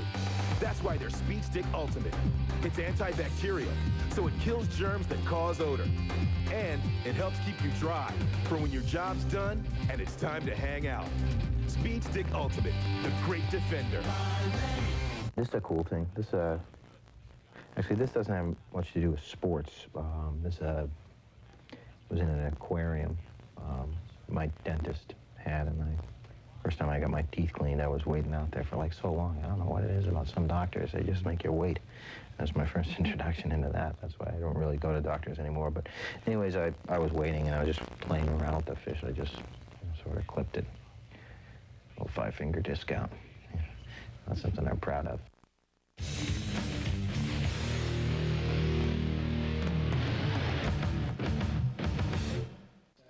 High drama at the sports climbing venue for the 1998 X Games, the men's and women's speed final, and everybody came out to see Hans Florine. Will he win his 4th gold medal? We're in the medal rounds. Hans Florine now, 18.48, a little misleading. He had such big leads that he really took his time getting to the top. He'll go against the Russian. Vladimir Netsvitaev, a little tongue lashing there, not wanting Hans Florine to win his 4th gold medal here at the X Games. This ought to be a classic world-class race, Shelley. That's right, but Hans has never beat this guy at 2 other international events. He's got to be a bit nervous. Florine and Netsvitaev are off. Close race, neck and neck. They're looking really good. It looks like this could go either way. A bit of a foot slip there from Hans, slows him down, and brilliant line that Netsvitaev took. He skipped out several holds at the end. Netsvitaev, the world-class speed climber, has shocked the speed event here at the X Games. Hans Florine will not repeat for the 4th time as the gold medalist. I knew it'd be tough. Winning to people that are better than me, so that's good. I like that. That sets us up for the final match between the young American, 17-year-old Aaron Shammy. He'll be going up against the world-class speed competitor, Vladimir Netsvitaev. Certainly Netsvitaev has the edge and experience, but Shammy is just full of adrenaline and energy, and great start right off the bat. Very close here. Shammy, that dyno move again, looking like he might have an edge. Boy, that really shoots him past his competitor, but Netsvitaev is really kicking in. What an amazing finish. Great race. It looked as though Aaron Shammy might shock the speed climbing world, but Vladimir Netsvitaev, just 0.2 of a second, hits the buzzer before the 17-year-old Shammy. And what a finish to this men's speed climbing event. You know, Mark, Shammy had no expectations coming into this comp. He's definitely going to be one to watch for the future, though, here at the X Games speed events. Netsvitaev welcoming the young Shammy into the world ranks, a sign of respect. What a wonderful, wonderful performance here, as the Russian will take home the gold medal. In the women's final, Elena Ovchennikova, a two-time gold medal winner and defending champion in the speed event. Can she make it 2 in a row? Climbers approach the wall! But Mark, you know, it'll be interesting to see Yanar's style, aggressive, reckless, up against Ovchenikova's grace and fluidity in speed climbing. Body styles are so different. Ovchennikova using those long legs to her advantage and starting to stretch out a lead now, putting pressure on Yanar. And Yanar is making all kinds of mistakes with her feet. She is just slipping. Her feet aren't hitting the foothold. Ovchennikova, as long as she doesn't make a mistake, there it is. Ovchennikova, the 1998 women's speed gold medalist. In the end, Hollywood Hans Florine dethroned as men's champion, but it's Elena Ovchennikova picking up her 3rd X Game gold medal. Yanar picks up silver, and Cherichneva walks away with bronze. A Russian sweep in speed. As for Netsvitaev, he speaks about 5 words of English, but he gave us a George Mirazon moment. He managed to say, X Games, I love. Now from the vertical world to flatland. It's the thinking man's discipline in bike stunt where athletes forego the crash helmet for Gilligan's fishing hats. But as Jack Edwards tells us, not what's on a flatlander's head that defines him or decides his competitive fate, but what's inside his head. Since the last X Games, one group of scientists looking skyward discovered a new planet. Another group discovered that the smallest known subatomic particle has weight. Flatlanders are the kind of guys who would weigh neutrinos. As a group, they tend to be intellectual introverts. They think up tricks, practice them in private, then pull them out for the big comps. I just figured out what I wanted to do, and I went through it, and I did it, so I'm pretty calm and relaxed out there. I was hoping I wasn't going to fall apart, so I stayed together for his first run. Part of what makes Ferris great is his ability to use imagery. He used it when winning the bronze at the 1997 X Games and still puts himself in a psychological cocoon before his turn comes up. If I watch other people, it throws me off, you know, because I'm worried, like, oh, they did this, you know, I didn't do that, or, you know, whatever, like, different. But everybody's got different styles, so that doesn't really matter. But, I mean, visualizing things, I think, works, you know, if you can see yourself doing it. Ferris would lead after the first run. The defending gold medalist, Trevor Meyer, made sure he didn't see anyone else either. Meyer was half a mile away when the competition started and made his way through the venue while others were actually on course. Meyer had hit his left thumb on his bike seat the day before the comp, fracturing it. I had to kind of tame it down a little bit just because some things would just totally hurt my thumb, you know, when I squeeze into the brake lever or whatever. It just hurt so bad. I wanted to do some, you know, cross-footed hitchhiker stuff, but I just totally stayed away from it. Still, he would trail only Ferris after the first of 2 90-second runs. The key to Trevor Meyer's run is stepping up the difficulty and also staying on his bike, starting off on the front wheel. He has to stay on the bike, increase the difficulty, and so far Trevor Meyer is doing that. A full 90 seconds of trying to stay on the bike without touching. With the 2 run scores being averaged, first run mistakes by Marty Quappa and top qualifier Chad DeGroot had taken them out of the gold medal chase. Marty is a very original rider, a young guy with a lot of tricks. Here he comes across his front wheel, stepping it up, the difficulty factor high, but he goes off the bike. Chad DeGroot, another guy with a lot of difficult tricks. He normally starts off the season very fast, and then told me that sometimes after that, his season goes downhill. Chad DeGroot working on the front of his bike, going around the front wheel, having a difficult time, and then he falls off. Ferris had beaten Meyer 3 times in a row last summer, stirring the kettle for a boiling rivalry. Between runs, in that cocoon, Ferris was trying to make sure no impure ingredients got into his psychological soup. Sometimes when you're visualizing things, you visualize yourself falling off your bike. And that's like when everything gets all, it's not going to work for you then. If you can't even think that you can do it, then how are you going to go out and do it? So I kind of had a bit of that mind game going on before I went out there, but I still knew I could do it. Incredibly, that's exactly what happened. The results weren't too pleasing. Not in the least tiniest bit am I satisfied with how I did. The risk factor is high with Andrew Ferris with the bike upside down. He cannot fall, and there he goes. He falls, opens the door. Up on the front wheel, Andrew Ferris trying to balance it out, trying to do some difficult maneuvers, and the bike whips around, and he goes down one more time. After the first touch I had, I thought I could still do it with that other trick that I was trying, but then I missed it. And then I tried it again because I knew I could do it, and I missed it again. And then I thought it was over, so I just dug way back into my bag of tricks, and I pulled that combo from last year. Last year, of course, Meyer won Flatland. There were thousands in San Diego to see him again, but instead of the throngs making him nervous, they actually put him in a comfort zone. It's hard. There's a big crowd, you know, thousands of people or whatever. It's totally tough, but I think what's kind of helped me out is I sponsor with GT Bicycles, and we do just tons of shows, and I do the NBA halftime shows. You know, there's like 20,000 people at every show, and I've done like 40 of those, so that totally makes it a little easier for me, I think. So when I come to a contest, I'm kind of used to all the people and all the stuff going on. Meyer's second run was completely different from his first. Yeah, I think the judges don't want to see the same stuff done that I already did in my first run. You know, I try to change everything and have all different stuff.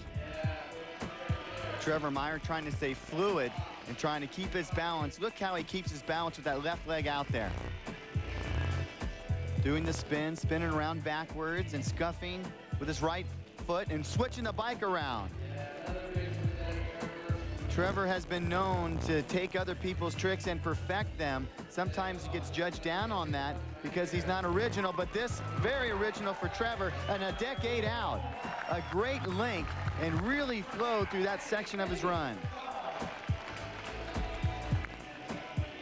You can tell when Trevor's in his groove because he has somewhat of a smile on his face.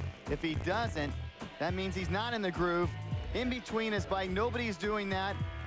Trying to go into some spins here before he goes upside down. And can he do it fluid? And Trevor very fluid and off. A year ago, Trevor Meyer beat them all in a one-run long-form event. This year, he beat them all in a two-run short-form comp with the thumb. Does he have out-of-this-world ability? Probably. But a Flatlander would look inward for the answer. The X Games medal winners. Sanderson, gold and silver.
Whoa, that's 7 million pounds.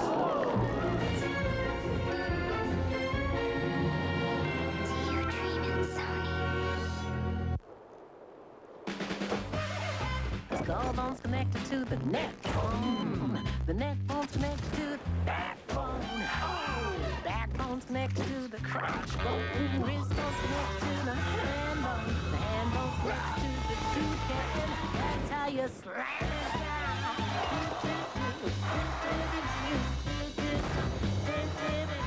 hand bone's connected to the toucan. That's how you slam it down. You know, I've sprained both ankles pretty good, tore ligaments in my left knee, broke my left shoulder, right shoulder, tore the whole shoulder up to where now it just dislocates pretty easily when I'm riding. Lost my spleen. How do you feel about that? That's all good. They say once you get older, you don't need a spleen. Is that a spleen? It's your spleen. No, it ain't. It's all yours.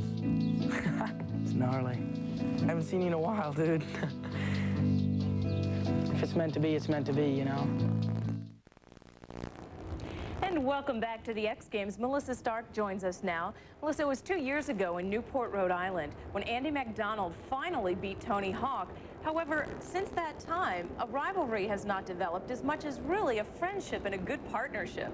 Well, you would think that these two guys knew everything that there was to know about big air, but until just recently, they didn't. The reigning skateboard vert doubles champs were invited for the ultimate air ride in an F-18 fighter jet with the Marines.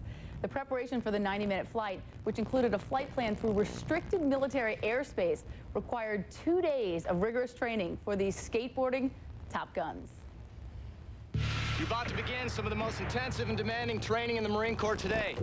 This course will push you both physically and mentally further than you've ever gone before. Hyperbaric chamber, the vacuum container. We're going to suck not all the air, but most of the air out of it, which simulates going to altitude.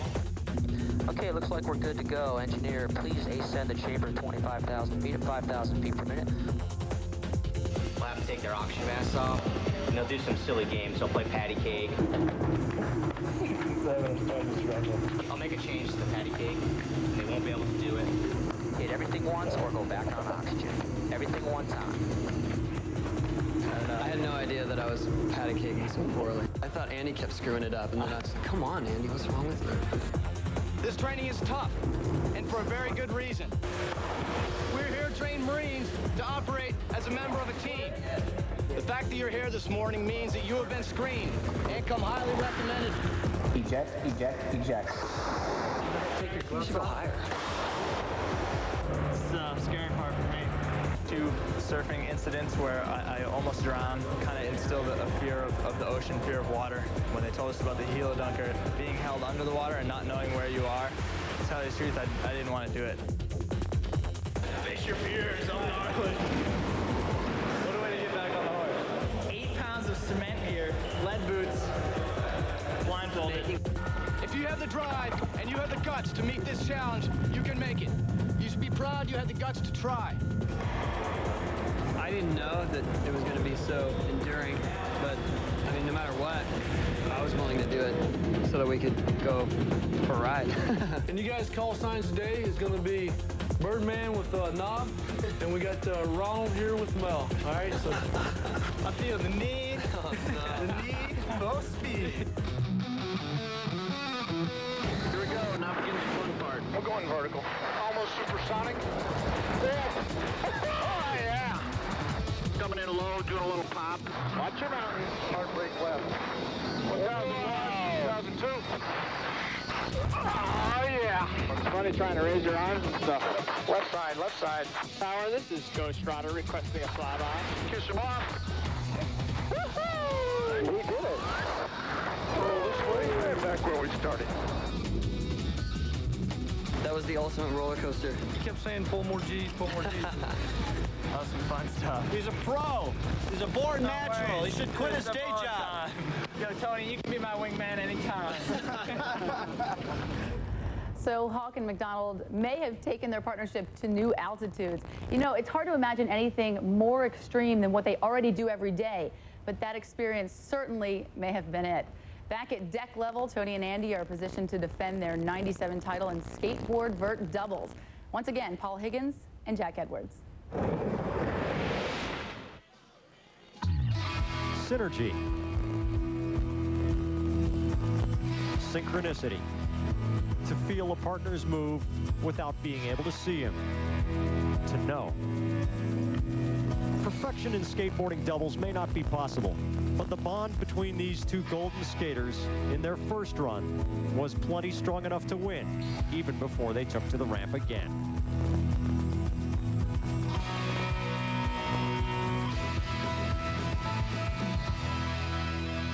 Body to body, they have packed into the side of the ramp to get a look at their heroes. Tony Hawk and Andy McDonald, for the second consecutive year, are going to win the gold medal in doubles. They've clinched it already, and this run is for fun, which is what this sport really is all about.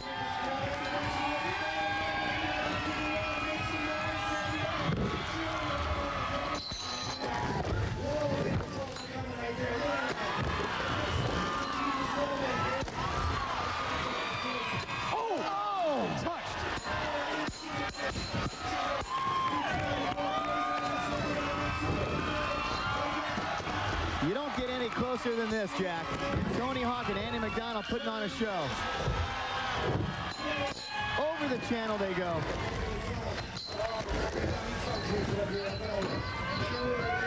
Got something new up their sleeve right here.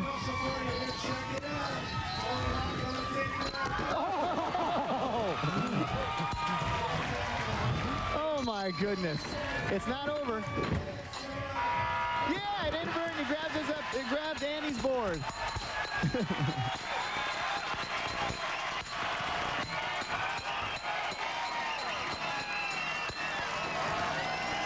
When you said during their run, Paul, that they couldn't get much closer than this, it had a double meaning. Two competitors who want so much to raise their sport to a higher level.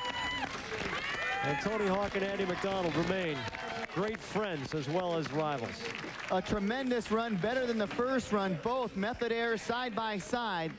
They skate opposite stance from each other. Then simultaneous 540s really high in the air, almost equal in height. Coming right back at you. Watch how close they get right here. Andy just brushes them with his right hand and is barely able to get over. And then here, take a look at this. The front side ollie while Andy jumps up and down on his board. Pretty amazing by Tony Hawk with the board control. They have proven it in the vert ramp over the last 4 years. They are the greatest in this sport, and together, it's pure entertainment on the vert ramp. The Brazilians, Lincoln Ueda and Bob Burnquist, take the bronze medal. The cross-country combination of Patch and Lassick takes silver. And it's Andy McDonald and Tony Hawk with the 6th gold medal between them in the 4 years of the X Games in vert. There is no pleasure like that of sharing your greatest skill with your best bud. We saw that in the gold medalists today.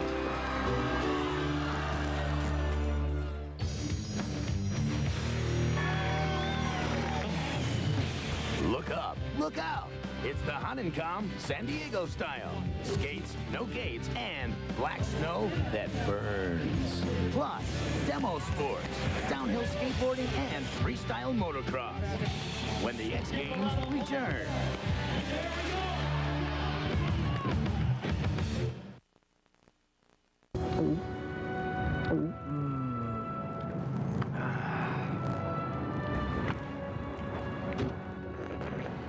Tom,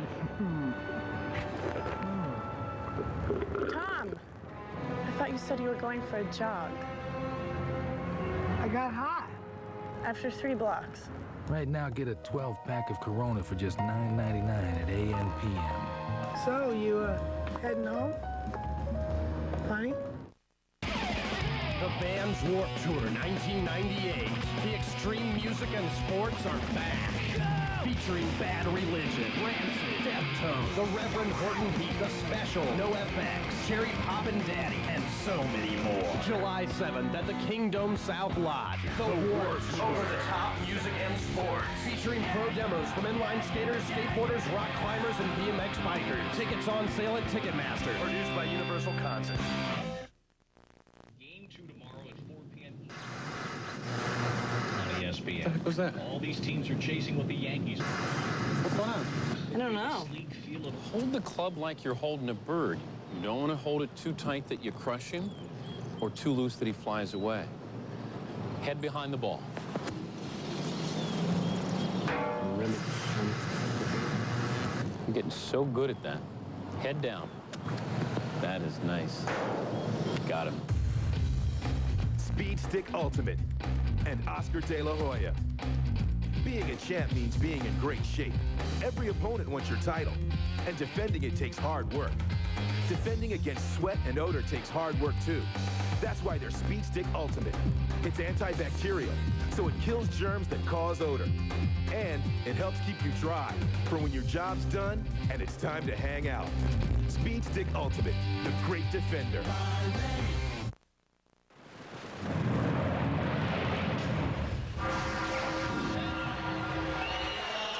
More than 500 years after explorers proved that the planet was round, there are guys who still think that they can sail off the edge of the earth. Joey Garcia is in the lead, ahead of TJ Lavin and Fuzzy Hall.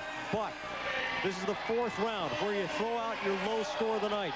Ryan Nyquist is prepared to ditch a 75.6. He's going to go big. Maybe look for the backflip into a bar spin, and he does it. 91.40, the highest score of the night. Ryan Nyquist is in gold medal position. Brian Foster's dad used to race motorcycles, so it kind of runs in his blood. Foster is going to throw out a 71.80. He's had two other jumps of 88 or higher. He is going big. Oh. Huge 360. He makes it, and a tabletop. Yeah, they lean back on the tabletop. He flew a gap of 27 feet. That's horizontal movement. This is a large transfer, and he does it with a 360, and he still has enough speed to manage one final trick after this. He is traveling a long way, lands perfectly on the backside. Beautiful move to end it. He did what he could to hold on. Foster with a 90.40 moves into first place ahead of Ryan Nyquist with 89.07 and 3 riders to go. Nyquist has seen the gold get away, but he knows it was by a man who did a better job tonight. The judges have only given 2 scores in the 90s all night. One was for the backflip with the bar spin by Nyquist as Joey Garcia gets ready, and the other one was Foster's huge transfer. Joey Garcia, twice a medalist. He's had 3 good jumps. Staying in the middle side, had a pedal in between. Uh-oh, that's going to be hard to beat. Joey Garcia with a smooth trick to end it. He has been on the last 2 nights. And he is not able to overtake either Nyquist or Foster. So it comes down to TJ Lavin. One last jump. He needs a 92.24 to overtake this man, Brian Foster. Foster is assured of at least silver. Lavin is trying to become the first X Games rider ever to repeat as gold medalist on dirt. There's a lot of jumps in his head, but one's going to hit it right here with the backflip. Clears it. He's got to nail something big to a tail whip. And he missed it. TJ Lavin wasn't going to go down without a full effort. He was either going big or he was going home. As it turns out, Brian Foster is going to go home with the gold medal. He does a perfect backflip here, and he sets up, lands high on the backside. Notice where he lands. Perfect speed, he nailed that. And then coming out of the tail whip where you spin the bike around, he gets a little bit too much air, and he cannot bring it underneath the seat. Could not put the seat of the bike underneath his rear end. But I know TJ Lavin very well, and I'm sure he's happy for Brian Foster. This is the 3rd comp at the X Games for Lavin, the first time out of the medals. Brian Foster has taken the gold medal, climbing the ladder. 3rd place 2 years ago, 2nd last year. Now he's got gold. Behind Foster, Nyquist climbs up a notch from where he was a year before. Joey Garcia returns from a wrecked knee to climb the podium as well. Brian Foster went up where stomachs leap into throats. He brought it down and showed how much was in his heart.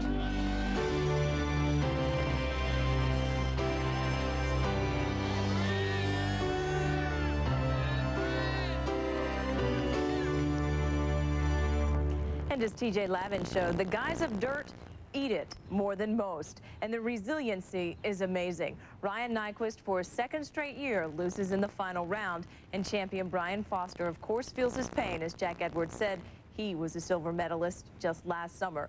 To the king of dirt and his court, here's our X in concert featuring Chumbawamba's Tub Thumping.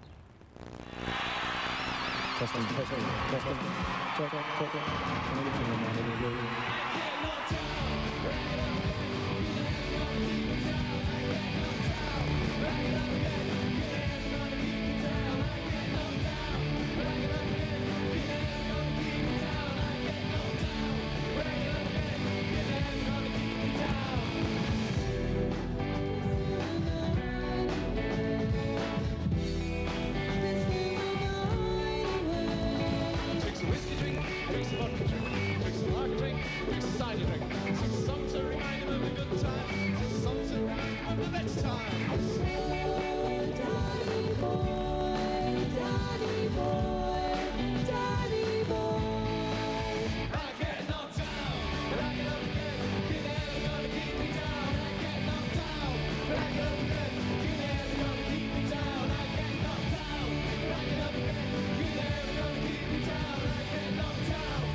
Still on deck, the Brazilian phenom, Fabiola da Silva, turning heads.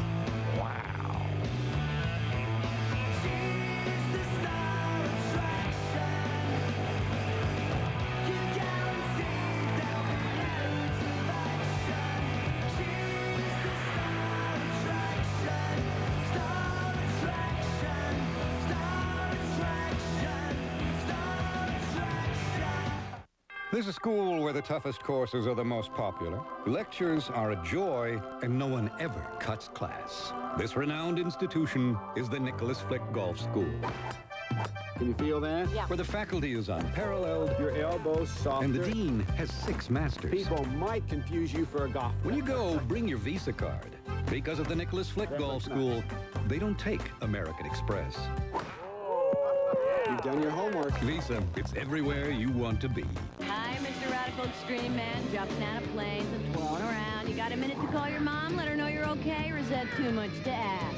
Come on, call or collect. Choose 1-800-CALL-ATT, local or long distance. It's good no matter what kind of collect call you want to make. Yes. Hi, Dad. Just wanted to let Mom know I'm okay. Okie dokie. I'll tell her. Marge! Troy's okay! That's Dad! 1-800-CALL-ATT. When you're on the go, it's the only number you need to know.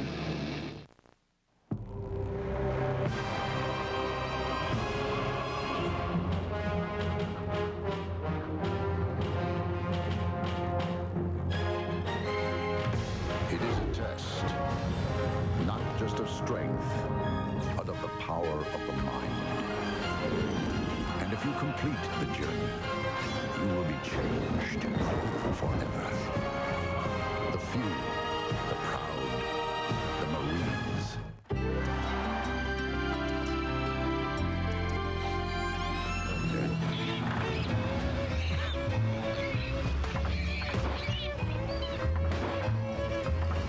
Oh, great. Yeah, that tune-up. These AC Delco parts are about the most dependable you can buy. They should really help improve your performance. Come on, they're all the same. I'll take some out of this bushel basket. Okay. AC Delco. No matter what you drive, if you're not asking for it, you're asking for it.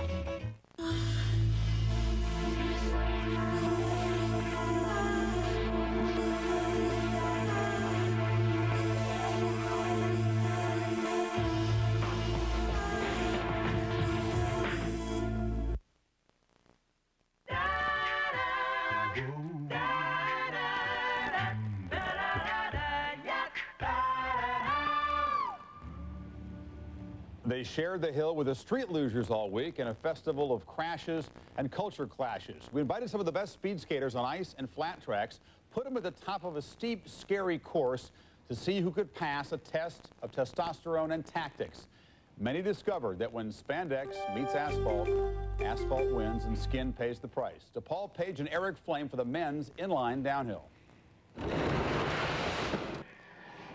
This is the men's downhill inline. In the first 2 years at Providence, it was a very technical course. Last year at Oceanside, they added speed.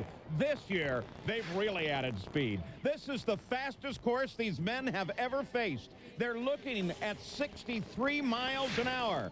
They have a sense that this is going to be a whale of a competition. This is a very fast track, but strategy has been the key so far. Even if you make it through the funnel and then through the black hole, down the strip, if you watch carefully, you'll see the leader is not always the winner. The two-time gold medalist, Derek Downing, he is out. And keep an eye on the rookie, Casey Boudier. We're ready for the final round, the medal round, at the Mission Valley Run in men's inline. There are the 4 finalists. And Dane Lewis from Sacramento, California, finished 11th last year. Patrick Naylor out of Colorado, a 2-time veteran of X Game competition. The rookie, Casey Boudier, shows his Olympic colors. And Boudier, obviously a rookie here, but has the tremendous Olympic experience behind him, counting on that to take him to the front. He's looking for a very tactical race here. Hi there. Hi, Mom and Dad. And next to him, in the inside lane, Jeremy Anderson. Anderson, a rookie from Kent, Washington. There's your mark. Back. Lewis and Boudier have advanced on tactics. It's all about being in the right place in the right time, and that is being in front at the finish. It's a bit surprising to see that. Casey Boudier has gone to the front here because he's going to have aerodynamics working against him if the 3 in the back can hook together. Casey Boudier took a look back, checked out Jeremy Anderson, who leads the second group through. Patrick Naylor in the last couple races, he's come from the back. He's got the speed suit and the aerodynamic wind tunnel tested. Look at Boudier as he decides to slow down, actually stands up and lets the rest of them pass. Naylor comes to the front. Naylor looking very strong, hands stretched out in front. Beautiful race. Fantastic run. Casey Boudier actually outfought it. Patrick Naylor takes the win, followed by Jeremy Anderson. He has beaten men who are barely half his age and taken the gold medal, followed by 22-year-old Jeremy Anderson and 21-year-old Dane Lewis. It takes a special kind of man to skate down a hill at nearly 63 miles an hour. Today, Patrick Naylor has proven he is the best of this special breed. Melissa's back. Those guys just don't race downhill any other time all year except for these games. But asking athletes to cope with weird and new challenges, asking them to rise to the occasion, keeping the curveballs coming, that's a lot of what the X Games are about, I think. Well, you never know what they're going to come up with next in whatever they do, I think. But clearly these athletes are always pushing it to the limit. And the X Games are all about creativity and expression of talent. Four-time gold medalist biker Sherlock told us he first got into street luge and the X Games in hope of one day introducing his true passion, downhill skateboarding, to this event. Well, that day has finally arrived. It was one of two demonstration sports making its debut at these games. Freestyle motocross actually was held in Las Vegas in March. 20 riders, 6,000 fans, a dirt park, and motorcycles. The object, same as bike dirt. Big air, big tricks, technique, and flair. The difference, everything is bigger and faster. The risks, they're greater too. By the way, the winner was 14. No motors in our other demo, downhill skateboarding, but a whole lot of lugers, street lugers. Same street luge course, same chicane, same black hole, the turn that swallows you up. Legend has it that people started street luging because standing up on skateboards going downhill was thought to be too insane. You decide.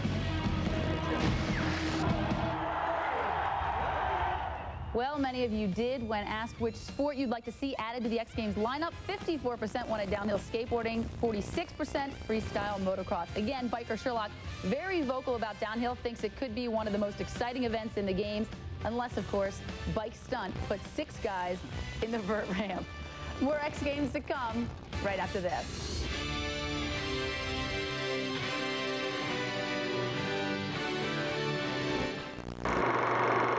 Mountain Dew, a smooth, one-of-a-kind blend of citrus flavors. Mountain Dew quenches your thirst like no other. One taste and you'll agree, it's dew-rific. Drink Mountain Dew and you'll discover what's inside quenches like no other. A blend of citrus just for you, so smooth it goes down easy too. Neato. That's a classic. Rise for our anthem. Tortitas, tortitas, flat bread cradles free. Taste supreme today. Then Santa Fe, Fiesta, we love thee. Tortitas. Bless you, Taco Bell. Let's go eat one now. They have the training. Show you how we do things where I come from. They have the tools. I love this astronaut stuff. Now, all they have to do is save the world. So much fun, it's freaky. A Jerry Bruckheimer production. Directed by Michael Bay. Let's kick a little asteroid butt. Bruce Willis. Armageddon. We have front row tickets to the end of the world. Rated PG-13. Starts tomorrow.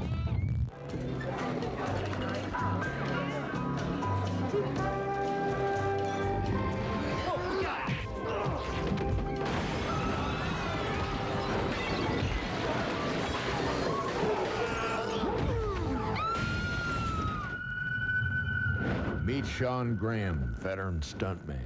This is how he lives. This is what he drives. What else would he drive? Chevy S10, like a rock. Women's Golf Elite gather to battle it out. Can one of the new guard bring home the prize again, or will four-time runner-up Nancy Lopez finally kiss the cup? The 1998 U.S. Women's Open. Coverage begins Thursday at 3 on ESPN.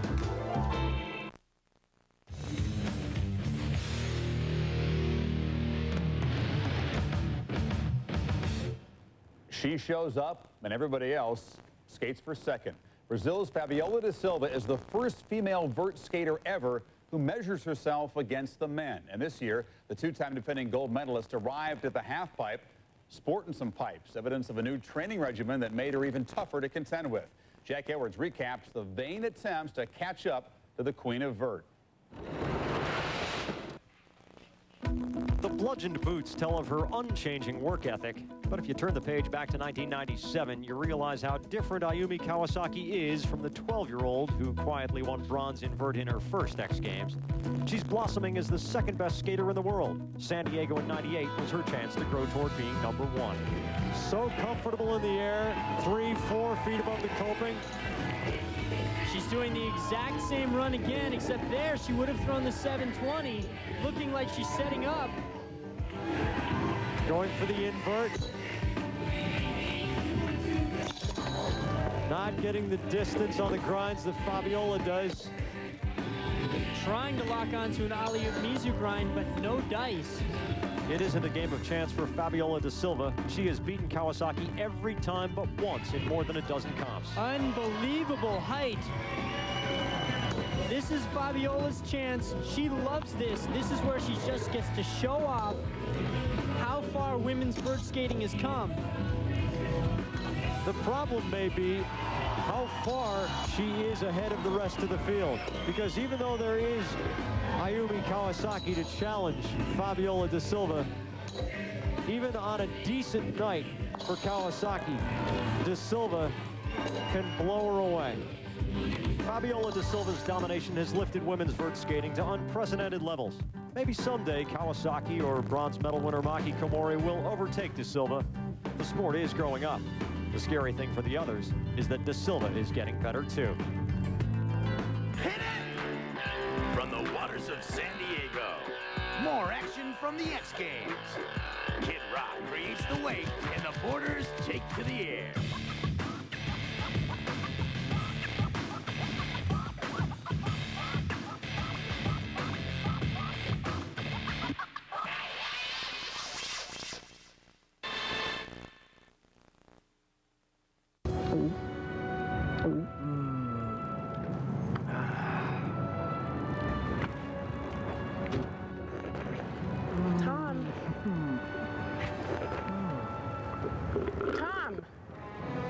You were going for a jog. I got hot. After 3 blocks. Right now, get a 12-pack of Corona for just $9.99 at AM PM. So, you, heading home? Honey? The Vans Warped Tour 1998. The extreme music and sports are back. Featuring Bad Religion, Rancid, Deftones, the Reverend Horton Heat, The Special, NoFX, Cherry Poppin' Daddy, and so many more. July 7th at the Kingdom South Lot. The Warped Tour. Over-the-top music and sports. Featuring pro demos from inline skaters, skateboarders, rock climbers, and BMX bikers. Tickets on sale at Ticketmaster. Produced by Universal Concerts. It may not last. Baseball may not last. I don't know. It's by the end of the century, it could be over. But if you ask me, I'd say that if it's not over, if it's still going on, you're going to see some young players who are twice the ability I have. And that's going to be something to see because I'll tell you, as you may know, I have shown some ability.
thanks to Kid Rock with our theme song.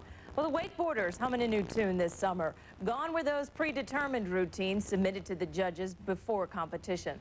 This year, the riders encouraged to improvise on the water.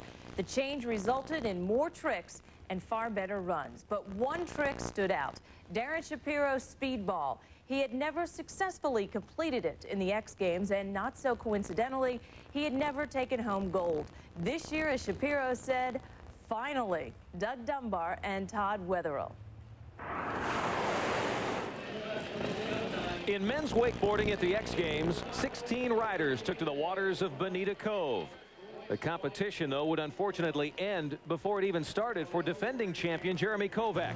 Sporting a brand new brace for an already questionable knee, Kovac went out in practice. He went big, he went down, and he ultimately went out of the competition. Enter the next guy on the invite list, Rob Straharek of Boardman, Ohio. Within hours, Straharek showed up, amped up his performance, and lived through the round of 8. Former ex-gold medalist Parks Bonifay would only beat on his competition dockside. He wouldn't get it done on the water. A frustrating end to this year's X Games to a career that is on the upswing. Dean Lavelle, who fell in '96, forgot his run in '97, rode for redemption. But it was clear that the road certainly wouldn't be smooth. Zane Schwank showed up with a never-say-die attitude and rode all the way into the finals. He squared off against tough competition like the stylish Sean Murray and the compact and powerful Darren Shapiro. Boy, watch him as he cuts across the wake. Look at the edge of the front of that board. That is pure power. He loads the line. He gets huge air for the orbital, and look at the stale fish grab. He had every bit of power to land that trick. And that kind of trick is so close to disaster when you're working the rope right on the edge of the board. Boy, he went so fluid from one trick right back to the front roll. That was awesome. Threw in an indie grab to boot. The difference could be right here in the double up. Asking for a little bit of a speed adjustment. Still no expression from Darren. Crowd completely on their feet. There it is. Oh, and he nailed it. Oh, he gets the speed ball. Darren Shapiro, the patented double front. What can you say, Dean Lavelle and Sean Murray? My goodness. Oh. Todd, it is going to come down, it looks like, as we end pass number 2 to the double up. Oh, man. A Rayleigh 360, a 313. He is just unreal. Now, here's the only scary thing. Darren Shapiro nails the double front. We don't know that Murray's got a trick that'll match that. Right now, technically, this pass is way better than Darren's. It's gonna come down to the double up. He needs to throw something pretty big here to take this contest home. Wakes converge, he gets a big one, but I tell you, I don't think that's gonna be enough. A tail poke on a backside roll. 11 hundredths of a point. Darren Shapiro, the double up, made the difference. The double front, the speed ball as he's called it, helps him win his first ever X. And look at Sean Murray, ever the gentleman. Let's head down to the dock. Todd's with our winner. Darren, you chased them all. You finally got X, man. Tell us what you're thinking.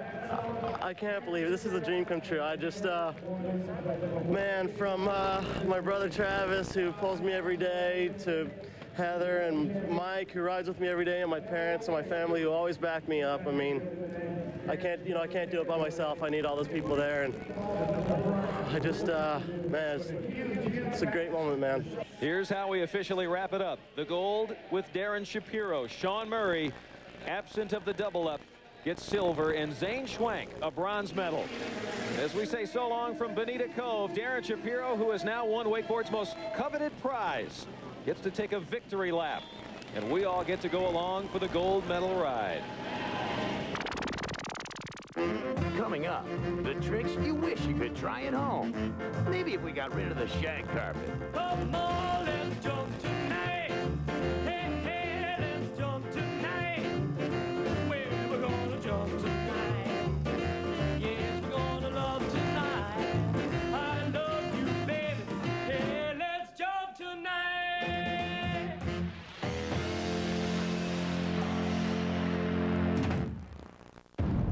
Mayday, mayday, mayday. He never looks for action. My car! Somebody stop that car! My baby's in that car! Action finds him. Hit the brakes! We found a twister! There's a twister coming! I have no idea! And holds on to him like something that holds on really, really tight. We're all gonna die! Buddy Lee is Buddy Lee in Buddy Lee, Man of Action. Coming soon.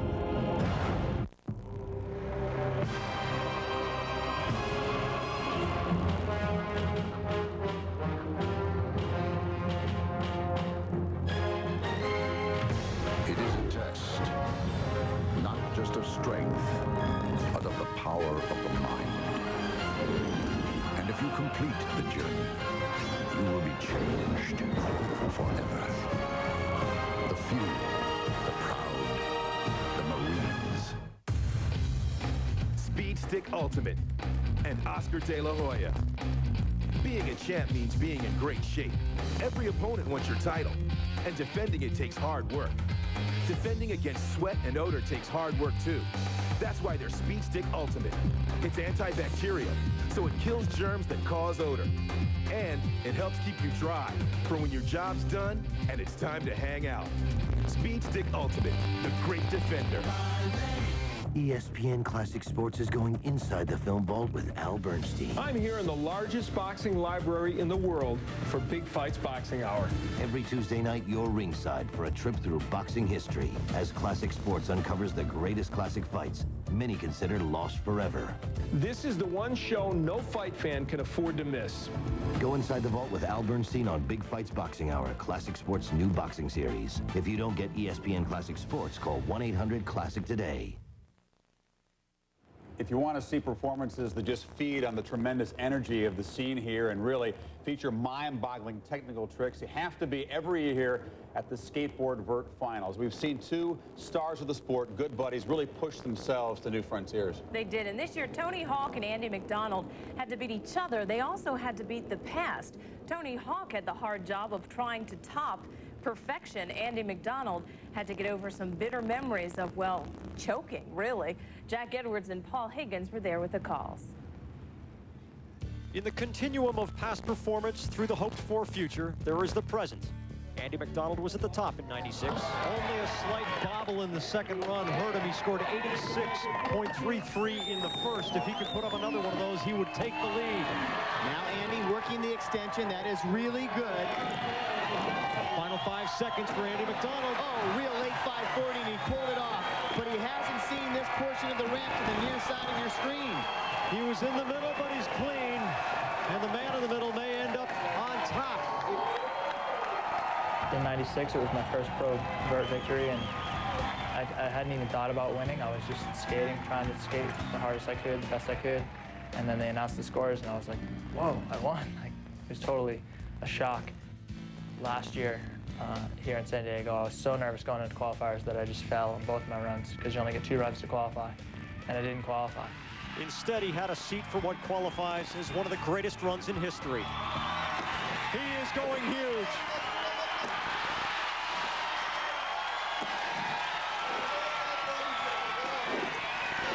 Hawk has stepped up the difficulty factor from start to now.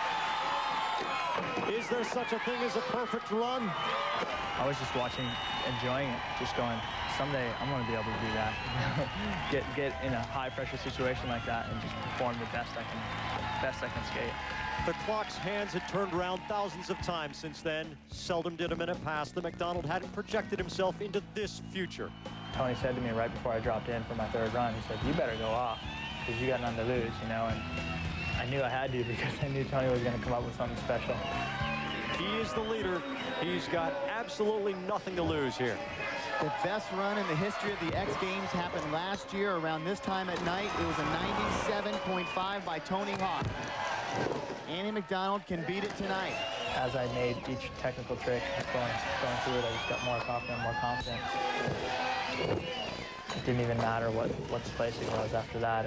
I skated the best I could have skated for that night, for that contest. I did what I set out to do.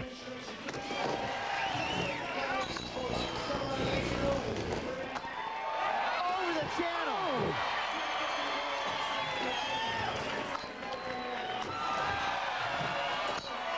have never seen a skateboarder be on every single run like Andy McDonald is doing tonight. 45 seconds times 3.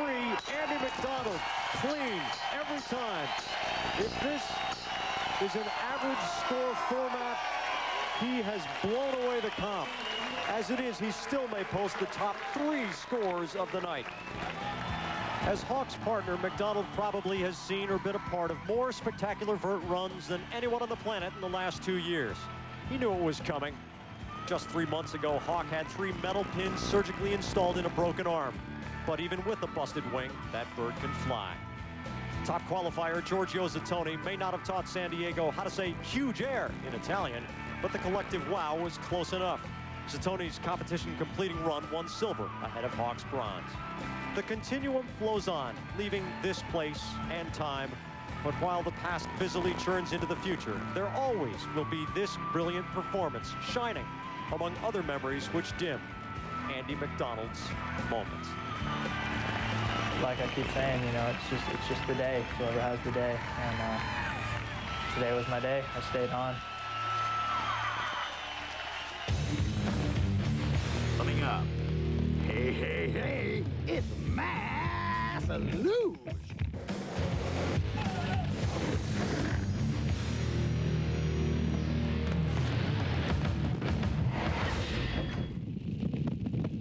Working up to the harder tricks is basically just progression in your riding. Tail whip is a trick that's pretty big. It's more technical than burly, I think. As I'm going off the lip, I just kind of push the bike away with my feet and then just kind of take over with my arms. When you take off, you know if you're pulling it or not. Creating new tricks is just, it's always going to happen and it's going to keep progressing. When I think about jumping off my bike, spinning it around and landing back on it, it kind of amazes me. Mark, if you're at the airport before my 8 o'clock flight, maybe we can talk. Otherwise, it's over. Ah! Come on! Oh, start. Oh, no! That battery! No matter what my customers drive, they depend on AC Delco batteries. They last up to 30% longer. I'm sure they do. Just give me the generic equivalent, okay? AC Delco. If you're not asking for it, you're asking for it. Hi, I'm George Morrison, reminding you to give all you can. And score one for the kids. And score one for the kids. Even naked. For the kids. And score one for the kids. Not going anywhere for a while? What is the line? And score one for the kids. Grab a Snickers, because nothing handles your hunger better. Oh! They don't look at me. Hungry? Why wait? Starting right now through the 4th of July weekend, ESPN and Coors Light invite you to get into the spirit of ESPN Days, the freedom to watch sports like never before. It's time for friends, food, fun, and freedom. And of course, sports on ESPN. ESPN Days, presented by Coors Light, the freedom to watch sports like never before. Tune in for these events on ESPN.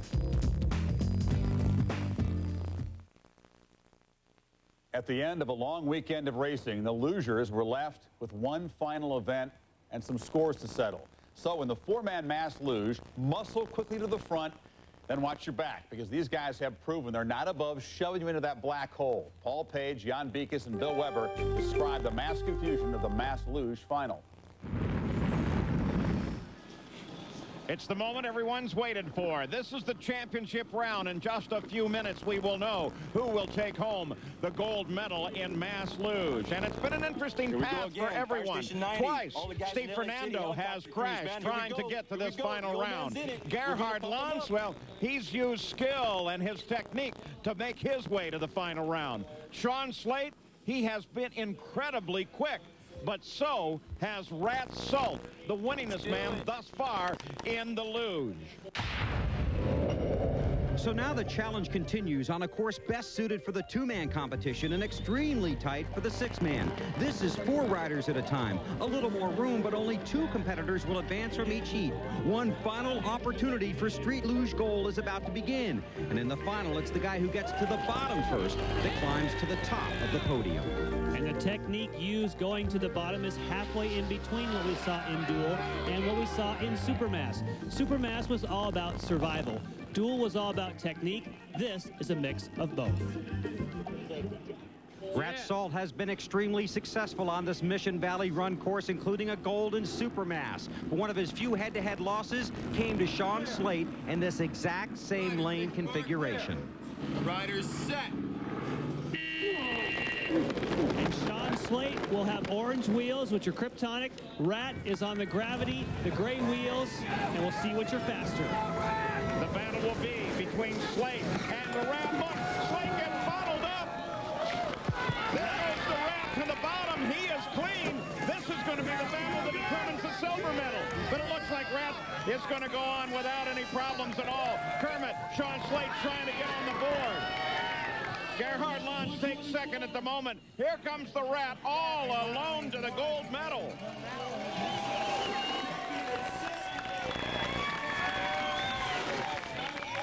And Rat Salt takes the gold. Now we'll see what the battle is for silver and bronze. Gerhard Lange in silver position right now, with Sean Slate sitting there in the third place for the bronze, and that's the way they're going to finish. Yeah, thanks to Spy, Gravity, No Fear, Vans, 3P for building such a fat Gerhard luge. Lange takes the silver, and Sean Slate takes the bronze. The gold medal, of course, goes to Californian Rat Salt. Everything's okay.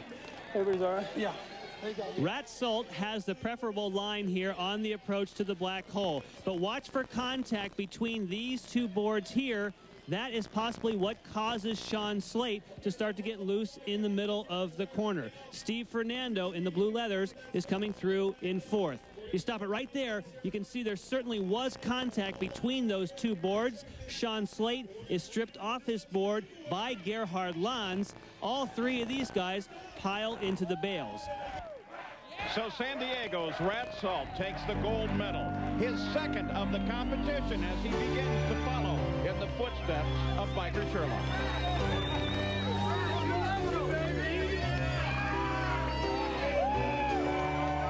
Paul Page joins us now, voice of Indy for ABC. You've been calling racing for 20 years.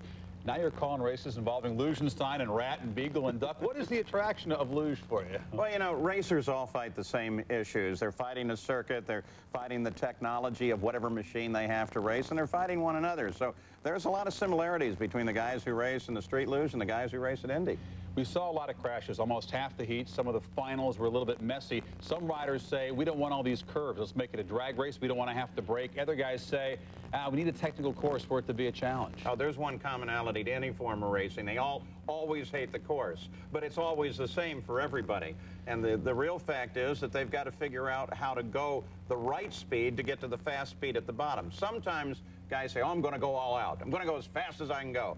Well, you can do that at the top, and in crash, you never make it to the bottom. Win or lose or protest, the losers, well, this hasn't changed. Still know how to have a good time. Great week at Mission Valley Run. Oh, we had a ball. I love the luge. Thanks. You're welcome. Great. Good. Hi, Mr. Radical Extreme Man, jumping out of planes and twirling around. You got a minute to call your mom, let her know you're okay, or is that too much to ask? Come on, call or collect. Use 1-800-CALL-ATT, local or long distance. It's good no matter what kind of collect call you want to make. Yes. Hi, Dad. Just want to let Mom know I'm okay. Okie dokie. I'll tell her. Marge! Troy's okay!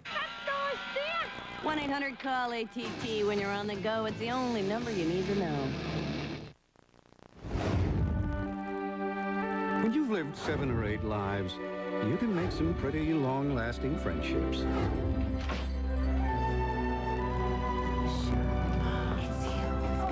But even when you've known someone forever, You take a check. Of course, I'll take your check. Could I see some ID, please? without ID, you're history. Use the Visa check card. It's an ATM card that deducts directly from your checking account everywhere Visa's accepted. Works like a check, only better. By the way, Caesar liked me better. They have the training. Show you how we do things where I come from. They have the tools. I love this astronaut stuff. Now, all they have to do is save the world. So much fun, it's freaky. A Jerry Bruckheimer production. Directed by Michael Bay. Let's kick a little asteroid butt. Bruce Willis, Armageddon. We have front row tickets to the end of the world. Rated PG-13. Starts tomorrow.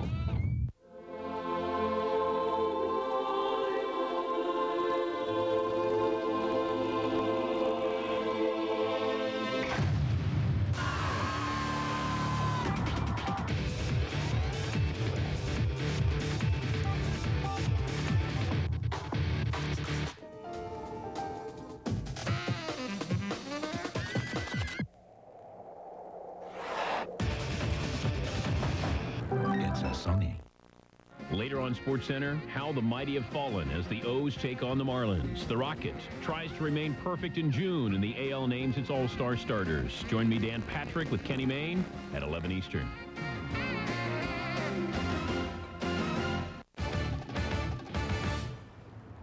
Well, following collision-highlighted practices and many confused looks, the new inline vert triples competition was ready to begin. Never before had 3 inliners competed as a team, and there were no mandatory moves. Some teams were co-ed, and no one knew what to expect. But in the end, the teams were far more prepared than they let on in practice, and vert triples was a great reminder of what these games are all about. Here again, Jack Edwards. More than gold, silver, and bronze, more than competition. The X Games are supposed to be about fun. We're maxing out in vert triples. The big surprise, Paul Molina, Sam Fogarty, Viral Popa. Currently the leaders. They are assured of some kind of medal. They could be gold.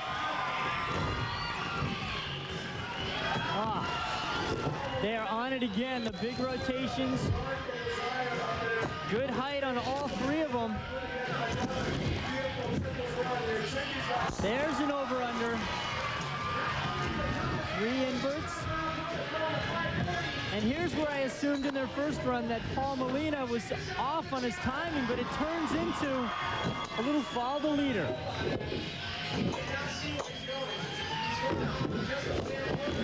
And so far, I think this one's actually better than their first. Seldom has a team practiced so poorly and played so well. Fantastic tricks to end it off. These guys were the early pick for last or next to last place, and they are going to go away as champions.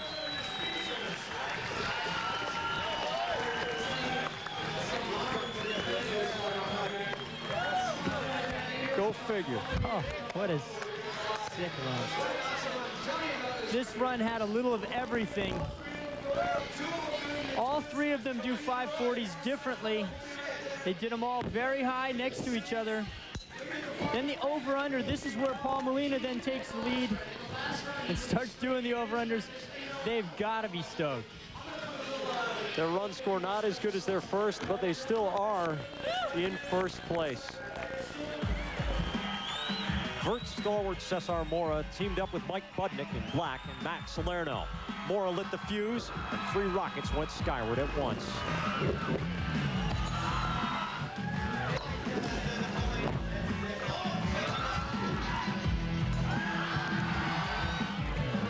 Manuel Balearis in the red helmet and Eitan Kramer couldn't keep from giggling. They and Scott Crawford donned their yellow security squad jackets that so many skateboarders have seen so many times.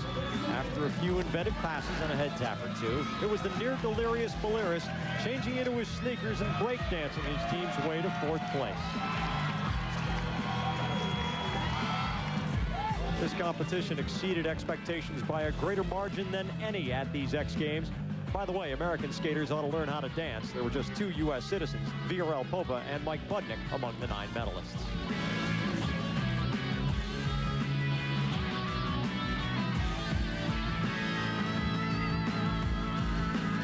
The X Games aren't just about athletic triumph. They are about enjoying oneself and feeling that special friendship, camaraderie, and fulfillment from athletic endeavor. Vert triples reminded us all of that. The X Games medal winners. She is the greatest female inline skater of all time. Here comes the rat all alone. It is the biggest day in wakeboarding for Dancing Hero.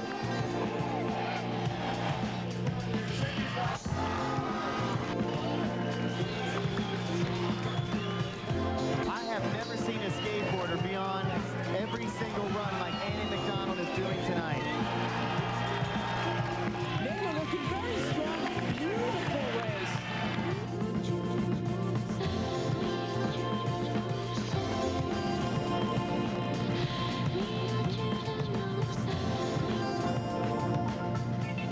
Tony Hawk and Annie McDonald putting on a show.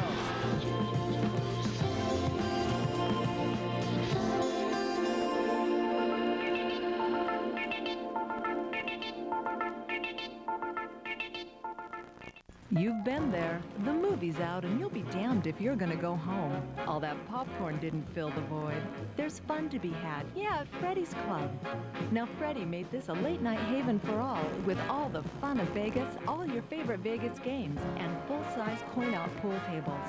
Shop and compare. That's an extra foot of fun. Freddy even imported lights from France. Says they make the incredible desserts look even more tasty. It'll hit the spot. Freddy's Club. Seattle. It's big. It's huge. It's a giant price meltdown. At Soundboard, where? Price sells cars and trucks. Get meltdown prices on over 1,000 cars and trucks. Like 98 Escorts, just $87.51. $87.51. Or 98 Rangers, only $89.91. That's $89.91. Plus, before we make a deal, we'll show you the actual factory invoice. Actual invoice. Get it here. Get it now. Get it all. Price sells. Till Monday night only. At Soundboard in Renton. Home of service loaners for life. What you working on there, boy? Hey, Tony Clark. Just writing a critique for the midweek matchup. This week it's who's the better player, Jose Cruz Jr. versus you. You know, I almost forgot. I brought you this limited edition Chekhov figurine. Oh, wow. Hey, that boy. Look what I found at the Trek convention. Oh, thanks, Jose. Hold on, that boy. I want you to meet a friend of mine just happened to be in the neighborhood. Hey, net boy. Wanna hang?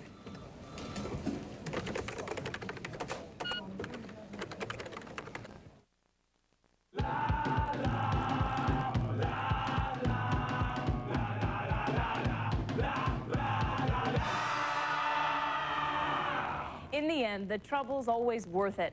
After doing a little snow dance, getting some cooperation from over 500 tons of crushed ice, including ice shipped in from Mexico, the Big Air snowboarding competition took place in front of more than 20,000 screaming fans.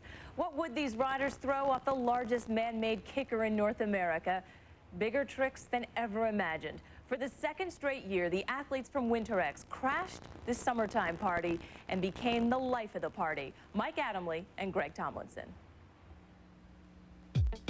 Mariners Point in Mission Bay here in San Diego, and its major attraction, a towering man-made structure of steel and ice, 11 stories high, was once again a glacial launching pad for a group of athletes who possess that special air in midair. Their collective motto, go big or don't bother. Watch us if you dare. Well, a sea of San Diegans were more than happy to do just that. And what they witnessed might never be repeated ever again. The quest for the gold medal in men's big air snowboarding begins with a 360-foot climb back to the top of this 11-story tower. Hinckley with a fully laid out front flipping double. Rippy answers with a double back. Borgstead with a full-blown Rippy flip. And then the frontside 900 by Kevin Jones. 4 different tricks, 4 identical scores. The result, a 4-way jump-off between the 3 amigos, Kevin Jones, Jim Rippy, and Ben Hinckley, and Jason Borgstead. Up first will be Ben Hinckley. And you gotta believe, Greg, he's gonna go with his patented double front. Or will he? Will he try the 1080? Sometimes the psychology judges you don't necessarily want to throw the same move. Whoa, that was his biggest version of his front double right there today. I'm not sure he can improve on that. They are going wild here at Mariners Point.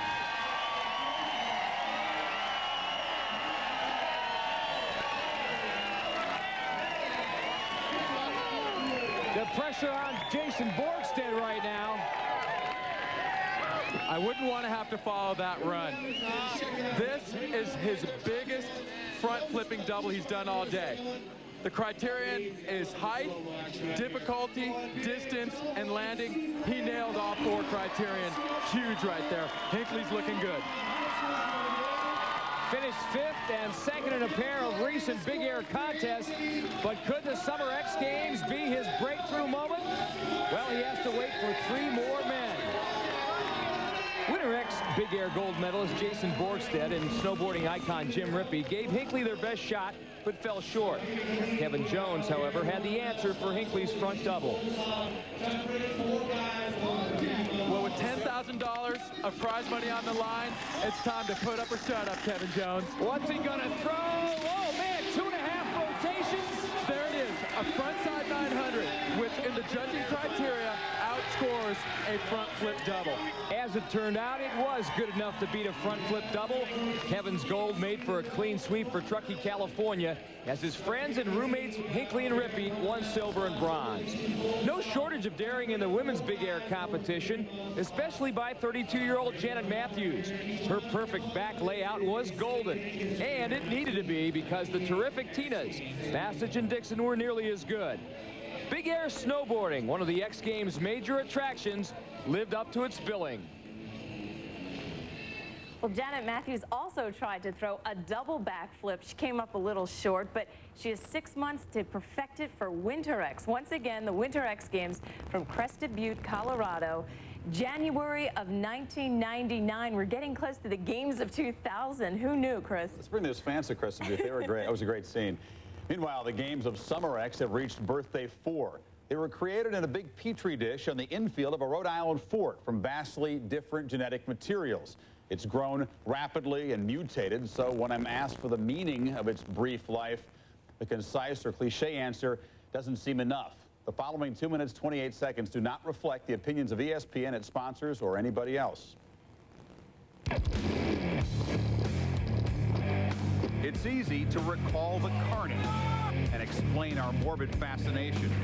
So shake your head, roll your eyes, hold your breath, or go ahead and bust out laughing if you like. TV types call it sick vig, tasty eye candy.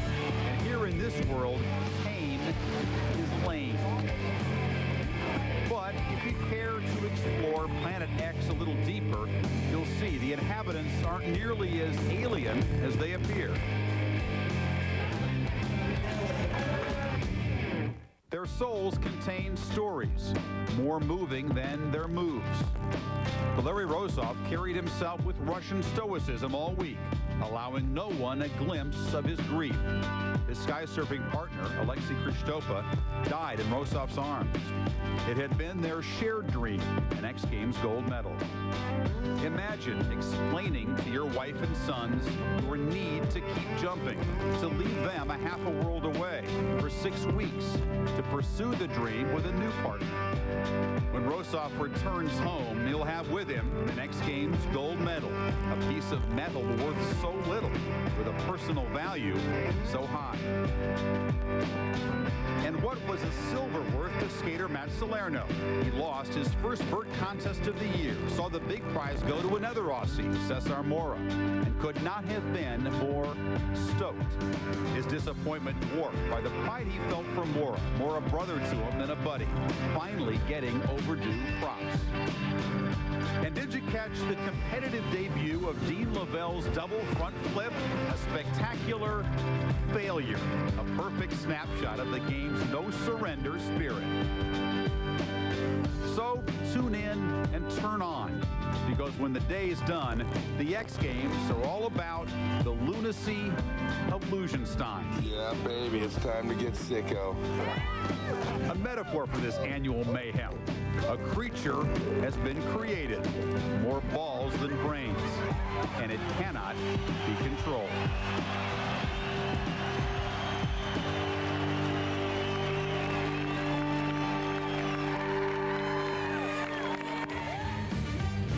Next, more fun from the concave driveway.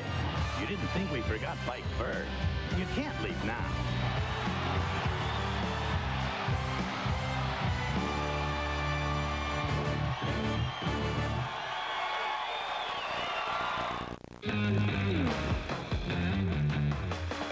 Get to see player. And a sunroof. All for a song. Stand up to the heat of Pontiac Sunfire, proud sponsor of the X Games.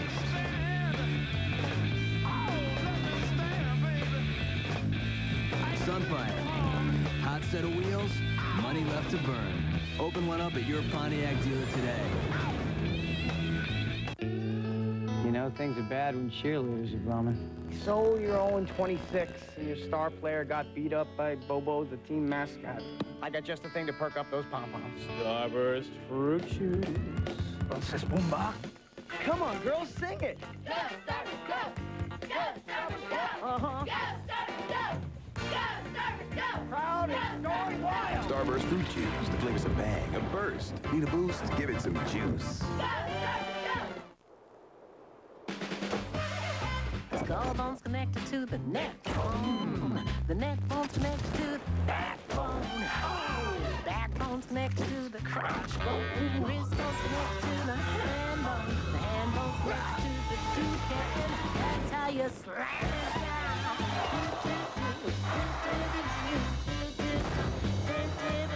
The hand bone's connected to the toucan. And that's how you slam it down.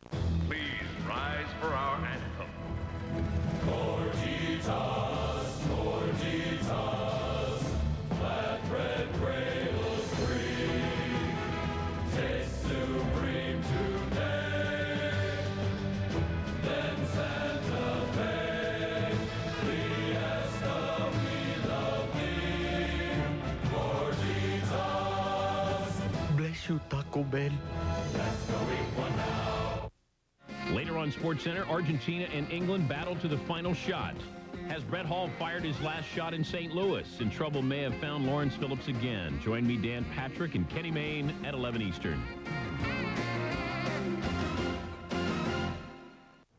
Well, Bike Stunt Vert is our game's closing ceremonies, most definitely. And this year, what a climax it was. Dennis McCoy, Dave Mira, everyone else was history. They had the stage to themselves. And it was a stage surrounded by an unbelievable, energetic crowd. They got there about 4 hours before the finals began. They came to see the gladiators. Jack and Paul explain the attraction of the X Games final event.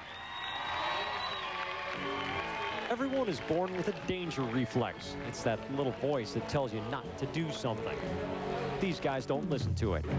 In the preliminary round for Bike Vert, this was 10-time overall world champion Dennis McCoy.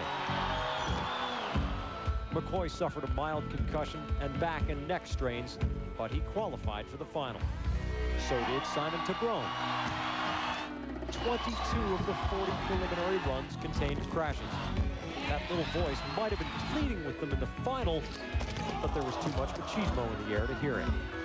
Jay Miron. Dave Assato. These, by the way, are among the best riders in the world. They certainly are fit. Every one walked off under his own power. Just as it had a year ago, the Bike Vert comp came down to two Americans, two walls, gravity, and the sky. He's going for gold right here. 4/10 of a point out of first place. If there's a guy that's comfortable with a situation, it's Dennis McCoy right here, right now at the X Games. He lives for this moment. Nice candy bar where he brings that front foot over the handlebars.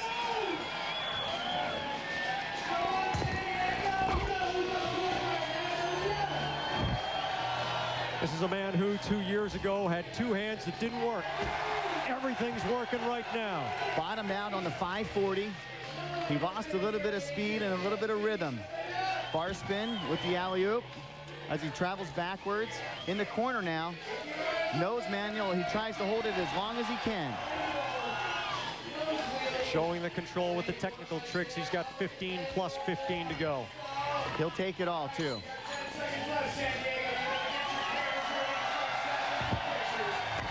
He's clearly setting up for something gigantic at the end of his run. Boy, there's so much going on in that mind of his right now. He's going to go up onto the roll-in. Dennis McCoy has thrown some of the scariest and most dangerous tricks. When he makes them, they are spectacular. When he doesn't, it can be horrific. He feeds off the crowd.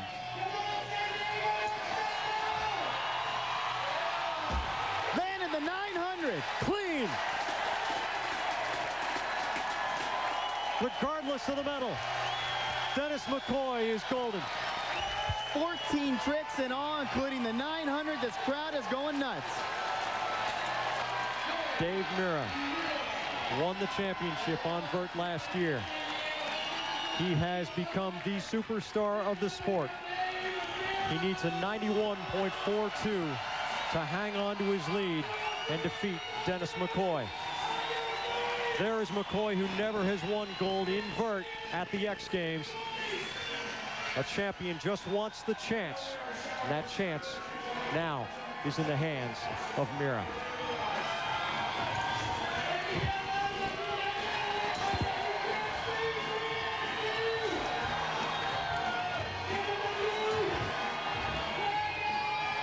Switching the hands on the 540. That's where bike stunt is going to. Taking your hands off while you do tricks and combinations.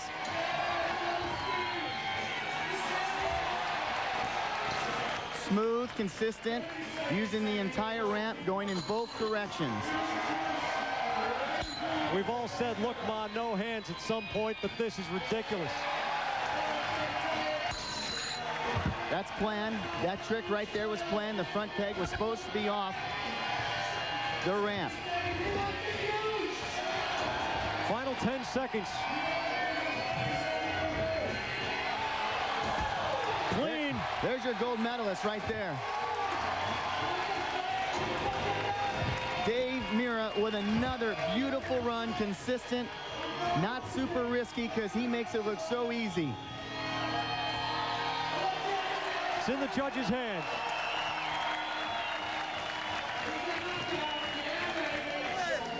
That is camaraderie, and that is gold and silver right there. Dave Mira has repeated. Sabrone would take bronze, his first X Games medal. For the second straight year, McCoy won silver behind Mira's gold. And then it was time for everyone to go home, including the Miracle Boy, who walked, pushing his bike along the curb, just walking along the street, a scene seen daily in towns across America. Only yesterday, the guy pushing the bike was the best rider in the entire world. We expect greatness from Mira. We didn't necessarily expect the unbelievable reaction of the fans when the X Games came here a couple of years ago. They have energized, they have elevated these games beyond our wildest dreams. It's going to be tough for any host city to top it.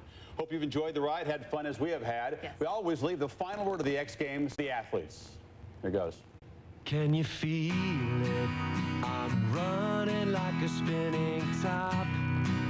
I was blind and now I just can't stop. I'm reminded what you've said a lot. Don't give it away what you got. Can you see it? It's shining.